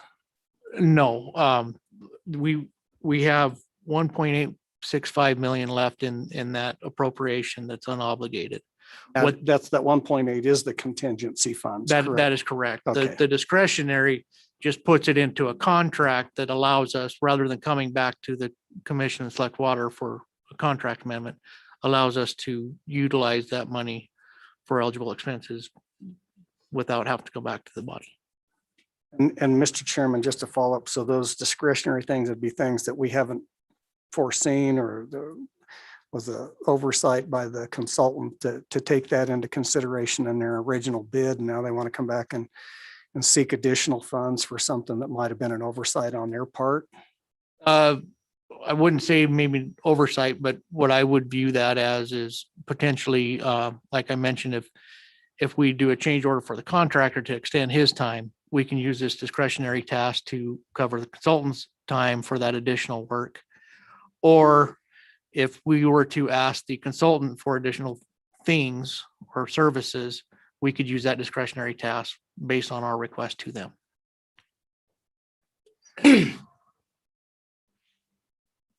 Mr. Chairman, I just think when we bid these projects out, a bid is a bid, and you look at them and you take your best analysis, you get a range of bids. We are not obligated by any means to take the lowest bid. And I just have real concerns about every time we do that one of these projects that the consultant comes in and says, oh, we need more money, and we just dole it out. And so I think it's a bad practice, because I think we train our consultants to bid low and then come back and ask for a change, and then we grant them. So I guess what I would have to see, I'm uncomfortable with it. I understand doing a lot of dirt work, you run into unforeseen things, and if it's a change order on our part, but I think it's a bad precedent when we just start adding money to a consultant that bid a project things that are not under our control, but were under their control to begin with as far as the timing. Now, maybe we need to extend the construction side of it, but I just would say going forward, I've got real concerns when we do this because I see it too often. And Mr. Chairman, I share your concerns. I do. It's, when you're dealing with the amount of money and projects that we deal with, every little bit adds up and it does become quite cumbersome. I will say that this discussion has been going on for probably 3 months between us and the consultant. And what we proposed to them and ultimately what they accepted and it's in the form of this is less than what they requested by a considerable amount. We looked at, what do we feel are eligible requests because of the situation that's going on up there. We do believe that water extended the project. And then we ask ourselves, should they have known? When you're dealing with things like this, some of these situations are really tough to know. And if in engineering, if you put your reasonable assumptions in, would you catch everything? And I would say probably you would not. The only way to catch everything would be to go dig up the entire site, take a look at it, but that comes at a cost. So when they make assumptions, sometimes they miss. Whether that's a fault or not, I would hesitate to say that it's a fault. But in engineering, we make assumptions and we develop things based on those assumptions. And I think that's probably some of what happened here. As I mentioned, it is dams and reservoirs are tough projects anyhow. This one is even compounded because it's a dam on top of a landslide. And to know everything that's underground is very difficult. And then the investigation around an active dam is you may not always be able to get in and look at everything you want. So we did see some of that in the request as well. And that's, like I said, this is kind of our take as to what we felt was reasonable request. But I do share, and I don't want to make it a practice that, and we don't just bring every request we get to you. We do stick by that. And this, even with this request, it does stay below our percentage in the criteria as well. And I appreciate that, Director. And again, I think what we need to do is send the message. And one of the things, and this is not just exclusive to this program. This is a statewide problem that we have, from state building construction to almost everything that the state delves their hand into construction wise. We see this over and over and over, and cost overruns, whether it's a school, it's a state building, Life Resource Center. I can go on with our health institutes that we just keep getting build, and this thing. And at some point in time, maybe one of the things we need to do is start keeping track of the contractors and the consultants that are more apt to do this. Because my concern is because we've trained an entire industry in the state of Wyoming where they know they can bid it and come back. And if something goes wrong, the state's on the hook. And it gets to the very issue that we talked about on the Perel, shifting that liability around. And we've accepted way too much liability from the state standpoint, from consultants underbidding projects, knowing that they could come back to the well of the state of Wyoming. And I think we got to break that cycle. And so that's fine, but I want to send the message out there that this kind of stuff, as far as bidding projects, whether it's a school construction or a state building construction or a dam construction, this has got to stop. This is why you have a professional licenses, and then this is why you bid projects and you go through a year and you assume certain things and you accept a liability when you put that number down and stamp that and say, this is our bid. That's their liability, not the state's liability. And I'm just a little concerned that for too long we've shifted that assumed the liability for those contractors. So it's just, again, this is, and I hate to belabor this, Mr. Chairman and members of the committee, but it is a problem we have within the state construction across the board. So my apologies for Mr. Chairman, belaboring this, but Mr. Hicks, and I agree. And we get requests a lot that we don't even bring to you for that very reason. I would say, I don't think I would bring it to you if I didn't feel that this was not fair. And I would leave it at that. I've been on both sides of the fence. I understand it, but like I said, I wouldn't bring it to you if I didn't think it was fair. Commissioner Anselmi Dalton. Thank you, Mr. Chairman. Director, when I look at this and I listen to what you say, it seems fair maybe to say, okay, we had extra grouting. That's part of the building of the dam. I don't feel so troubled by that. But when you talked about the increased level 3 field inspection budget by 208,000, you said they hadn't even used all their days yet. So I don't really see why we're going to give them $208,000 more.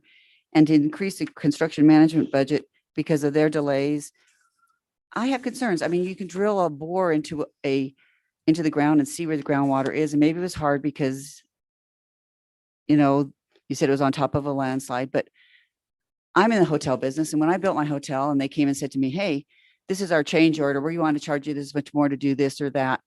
I tell them, no, you bid this project, it's done. I'm not paying it. And they said, well, we didn't bid this. And I had to go through all my old emails and find where they actually did bid to put 2 lights in above the door and say, you're paying for it. I'm not going to sign the change order for you because that's too bad. And when they said to me, oh, we didn't know there was groundwater where your sign was, this engineer told me that. He said, I didn't know it. I said, you can see it in the elevator pit. And he said, well, you have to sign this or we won't go ahead with the sign. And I said, okay, I'll sign it under duress. And then after that, I hired an attorney and sued him, got my $10,000 back because I was mad. I mean, so that's what we do in the business. And I just object to this. I think maybe we should say, well, listen, we'll give half and say we won't give the 208,000, 89,000. I don't think it's right to them. Just say, well, we want more money for our services. They bid this project. And I think that's too bad. That's what I tell my people. And so that's my take on it. And I would probably be a no. Mr. Chairman and Commissioner Anselmi Dalton, we've kind of done that already. Like I said, the request was considerably more than what we're presenting to you. One of the differences in the example that you used that I think that the consultant is under, when we start talking about construction time, the consultant has no control over the contractor schedule. And that's by design. They don't want it. They don't want to assume that. So they are kind of at the mercy when a contractor runs over. And this was kind of unique. And I think it might change the way we look at contract days and contract time. But the original assumption, like I said, was that they're going to use their contract days in a 3-year window, when in reality, they're using their contract days in a 5-year window. And so when we looked at the request, we considered that they could not have known that it was going to take an additional 2 years when they developed their proposal to us with their costs. So that's a little different than what the contractor can do. Contractor, you can hold them. You told us you'd be done this time. That's your schedule. This isn't the consultant's schedule. So that might be a little bit of difference in the example that you might have used. Mr. Chairman, Commissioner Zucker. I have something to add to that. There is and should be something called liquidated damages in the contract for the contractor. Generally speaking, wouldn't you take those liquidated damages, assess those, and pay the engineer for the time that's run over? Mr. Chairman, that we would accept that we aren't to the liquidated damages portion because of the way the contract was set up with working days. We still have working days left. And so the contractor is not out of time yet to assess liquidated damages, or would be. But the potential that he will be if he doesn't get this work completed on time and runs over on liquidated damages. So my theory is here that that's what should pay for the engineer's additional time on the contract, on his contract. The other thing that bothers me is how many studies was done on this dam before we got into level 3? I bring the consultant Marcus Crawl up.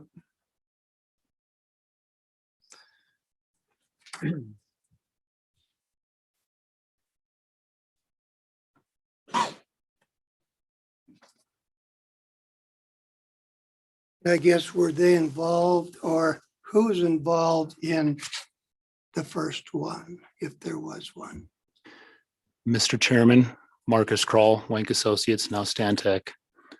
Answering the question, there was a level 1, level 2, and a phase 2, level 2 study that were completed through this office.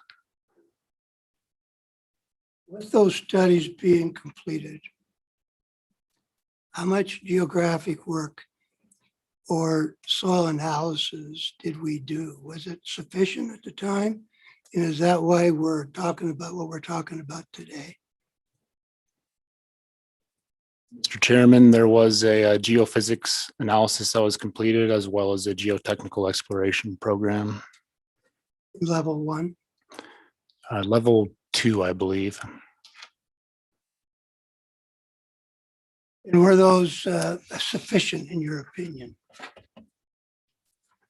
Mr. Chairman, I think that's a complicated question to answer. I think we could study these sites to death and spend the money of the state.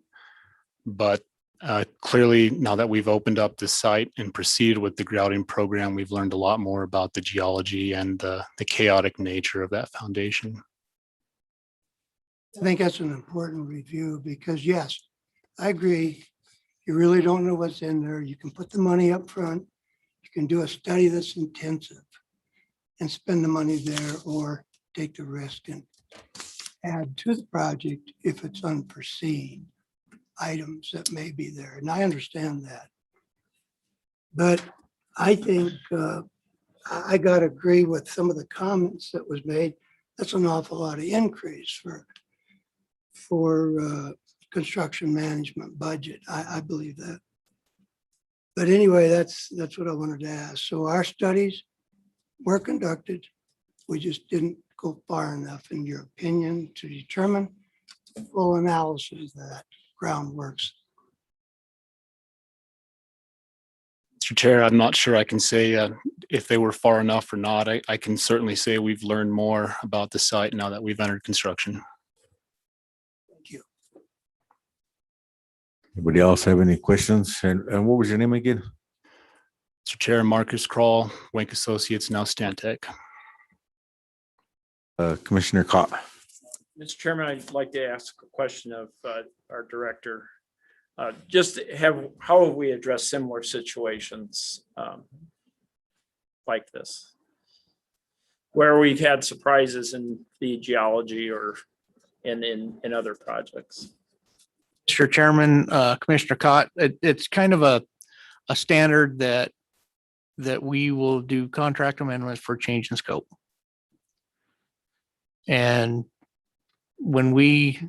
I feel that when Brian Clarkin did an extraordinary amount of work on this request, and we did look at from the vein of, is this a change of scope? And that's how we look at all these requests. And so the change in scope is largely tied to contractor schedule and going from 3 years to 5 years. And when we looked at that, the change of scope is not the boots on the ground inspection time, materials testing. All of that should have been done in coordination. We feel should have been done in coordination with the contractor schedule, whether that was 3 year or 5 year. However, what we think is a change in scope is that they had no ability to guess that it was going to be beyond 3 years. And so those ancillary costs of people in the office, additional travel time, additional lodging costs, and some of that work. One thing that I didn't mention is the additional grouting that was conducted under a sub of Wink Stantec. And it's obvious that because of the additional grouting and where the grouting program went, that they used some of their budget to pay for that expertise. In my opinion, that is money well spent. So I have no issue with that. So part of this request does include some of that. But to answer your question, we look at a change in scope when we get presented these. And if there's not a change in scope, then we typically deny the request. Thank you. Representative Simpson. Mr. Gephardt, sensing that there's some concern amongst the body here about $681,000 change order. I'm scrutinizing the bullets here on your memorandum. If where there's work to be done, the first two bullets has to do with managing the contractor. It would be unwise from our perspective to allow the contractor to do work without having proper engineering and inspection services. So those two, I think, are very justified and legitimate. And I drop down to the last two. If we're going to do grouting, we've got to do, again, provide the expertise to accomplish that. So it leaves me with the third bullet of your memorandum. Would you respond if we reduced the request by that third bullet, which is $200,000? How does that affect your staff's ability and your consultant's ability to finish this work? And we recognize you may have to come back to us if you run into future challenges there, but can you respond to that type of an amendment to the motion? Certainly, Mr. Chairman, Representative Simpson. Bullet 3, the discretionary task, that was something that I requested to be put in this. So to remove it is no impact to the consultant. It just means that we would, like you said, come back to you if we need to do it again. And that is completely fine if that's what the body chooses. This task was a result of my request to include it in this request.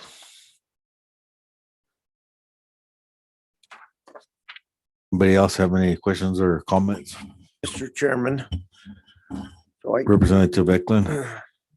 Just so I'm kind of clear on what we're doing, we're not increasing the cost of the overall project by doing this, or will we then at the end of the project have to increase what we initially had planned on spending on it?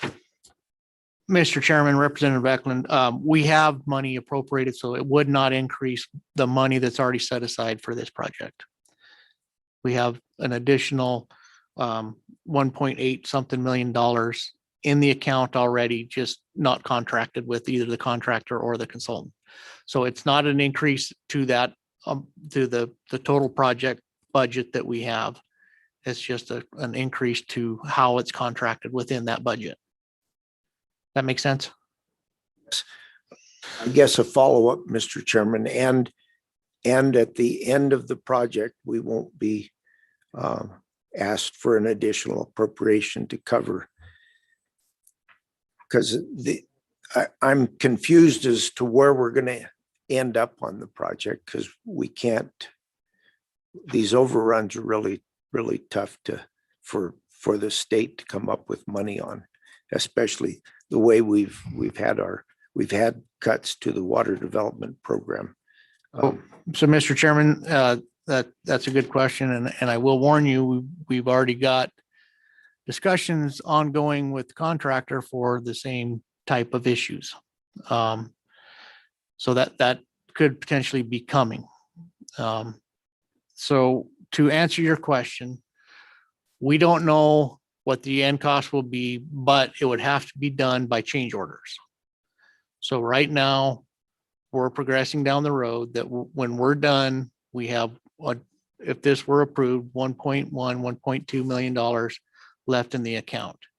That doesn't mean that, and we do have a change request in front of us from the contractor that we're working through as well. Same type of thing. We're trying to figure out what we can bring to the commission what we feel we would stand behind. But to answer your question, we think that we will be under the budget and we don't need to go get additional money for the project at this time. Chairman. Senator Hicks. I would certainly support the direction that the Chairman Simpson is going with this. And the reason is I think it's important that when we run into these issues, that the consultants sit there, just like Mr. Kroll is with Sandtech, to understand that it's not just a matter of going to the director and his staff. There's a whole bunch of people here that are going to take an interest in this. And I would like to have these consultants and contractors before this committee, rather than just have to interface directly with the office on these cases, because I think we can send a pretty good message and that, you know, we want to understand this, but certainly there's a higher authority than the director in his office. And I think we need to have this conversation with our consultants and our contractors. And so I would certainly support the direction that Chairman Simpson is just to reduce this budget by 200,000, I think would be appropriate. And if there is any additional changes, that they come back to the commission and select water. Go ahead, Director Gebhardt. What would your recommendation be? Mr. Chairman, my recommendation was to do this, but if the committee chooses to pull the 200,000 discretionary, I would stand behind that and I would not have a problem with it. Commissioner Cott, so moved. Have second. Mr. Chair, could you, can I hear that motion out? Is that motion then going to be approval of the construction project?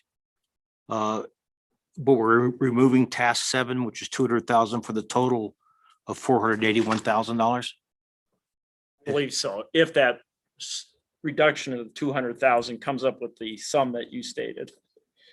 I believe it is. Okay. Motion by Commissioner Cott, seconded by Commissioner Kaylee. We have a motion on the floor.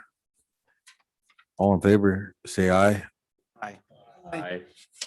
All opposed, same sign. Motion passed. Representative or Chairman Simpson. Abigail, do we need to recommend approval on this amendment? Mr. Chairman, that's correct. It would be a recommendation to approve. If you, I would highlight, if you don't recommend to approve, there would just be a lack of a motion. Members, do you have a motion to support the commission in that last motion? So moved.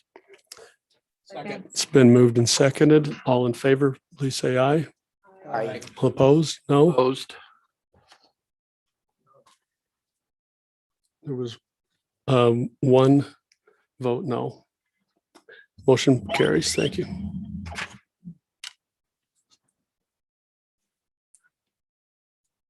Thank you.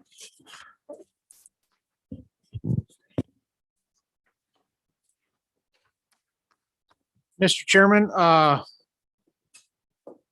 believe that is it for topics other than the public comment and the discussion on future meetings. And I would like to make one comment when we're to that point.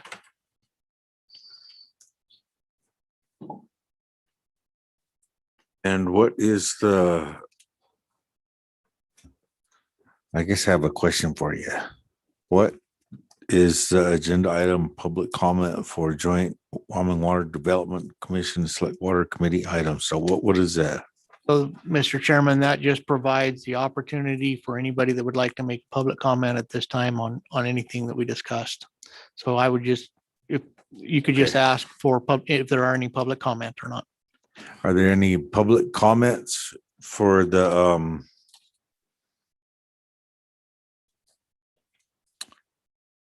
Wyoming Water Development Commission and Select Water Committee items that were met on today or discussed?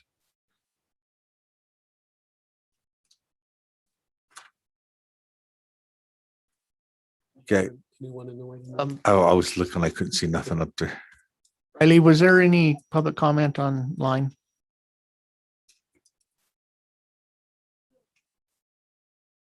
I don't see anybody up there. There's nobody in the chat either. Mr. Chairman, Paul Day was here with Game and Fish to comment on number 12. He was skipped over. I don't know if he still wants to comment. He did send me his comments if you want me to read it. Please read it. See if he wants to.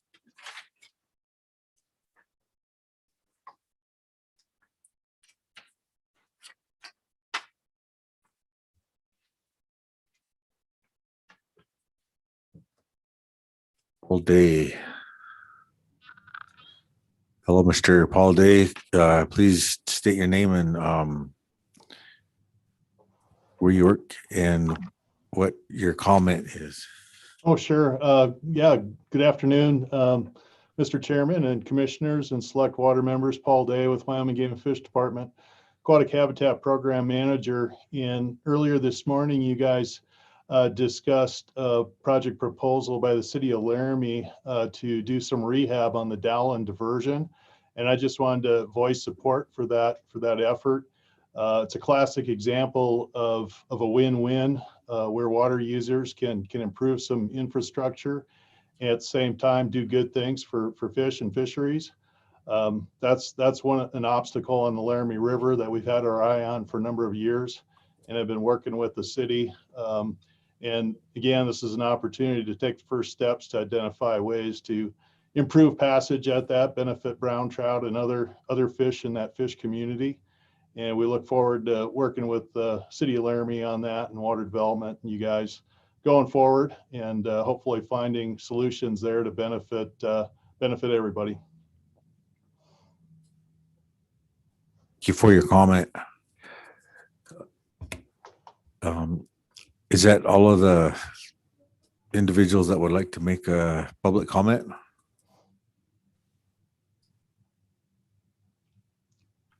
Okay, I guess we can move forward to the next agenda item, future meeting schedule and director's comments, which I'm pretty sure Director Gephardt wants to make a comment at that time.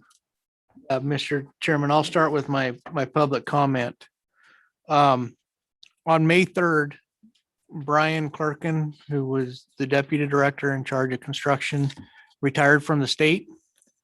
I just want to say thank you to him. This guy, he had an incredible work ethic. I tried many times to tell him to quit working so hard, to go home to his family. He wouldn't do it. He was in here, I would say 60 to 80 hours a week, every week. Pretty much every weekend he would be in here. But he was a very valuable asset to the office and to the state. I think through his efforts and his attention to detail and review and understanding the value of state's investments and projects, I think he ultimately saved the state or helped the state invest wisely in pretty much everything he touched. So I just want to say thank you to him for all of his years here and good luck to him in his retirement. Thank you for the comment. I worked with Brian for a few years that we're here, and he was very knowledgeable, and he did hold the contractors to their feet to the fire when it come to what they bid on, and and I appreciated that. So I'd like to say congratulations on your retirement, and we'd like to thank you for your service for all these years. You're a very, very knowledgeable person. Anybody else like to say a comment about Brian? No. Well, he was a good guy, and I hope he enjoys his retirement. Director Gebhardt.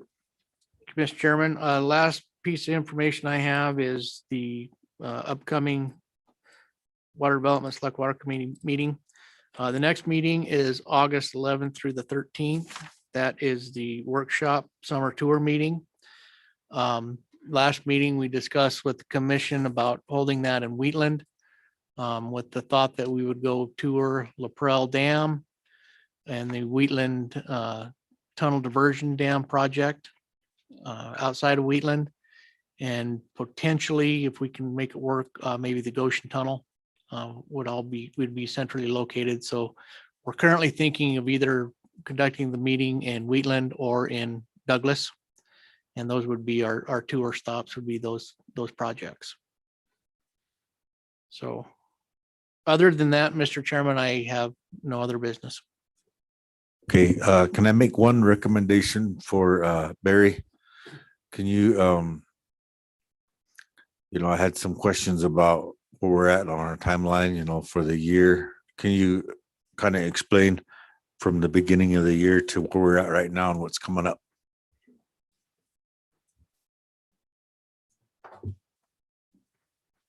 Thank you, Mr. Chairman, members of the commission, Select Water.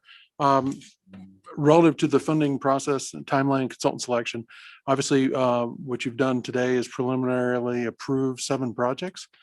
And so what's going to happen here in 2 weeks, there'll be advertisements that go out on state procurement website, as well as on our agency website, and then in the Casper Star, seeking interest in the 7 new projects. That'll go on for a month, at which time we will be taking statements of interest, statements of qualification, and we are adhering to the new statutes that were changed in 2020 relative to the shortlisting of consultants. We'll be going through that process. RFPs will go out end of June. They'll be due in July. The consultants have about a month to put those together.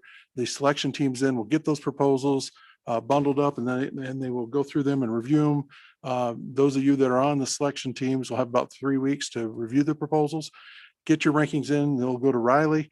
And then, of course, the top 3 firms, or the lowest 3 scores, like we always do, will get those interviews. And those interviews will be right before the October commission meeting.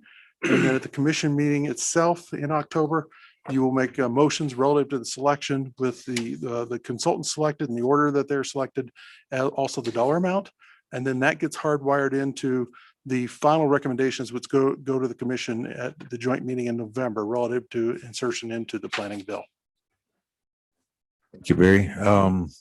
Any of the new members have any questions for Barry on where we're at? Okay, well, thank you, Barry. I appreciate your comment, your information. I think, so that's where we're at, down to adjournment, right? Is that what we're getting close to? Mr. Chairman, I believe that if the commission would like, they could adjourn, and then Select Water would continue on this afternoon or whenever they would like to. Okay. But I do not, unless I'm mistaken, I don't believe there's any action for the remainder of the agenda. Is that correct? I would encourage you to stick around and participate and listen to the Select Water if you choose to. I think there's some pretty good topics. I have a question for Chairman Simpson. Obviously, there's a lot of topics that on your agenda that I think are very pertinent to the Water Development Commission. Does it lend any more credence if we don't adjourn? You've been partners in our meeting this morning. Is it possibility for us to be partners in your meeting this afternoon by not adjourning? Mr. Chairman, that's totally up to your call. You're welcome to stay and participate. We welcome you as partners. There is no action items. And so, yeah, if you've got a long ride home, you're welcome to head home, but you're certainly welcome to come and sit at the table this afternoon. Mr. Chairman.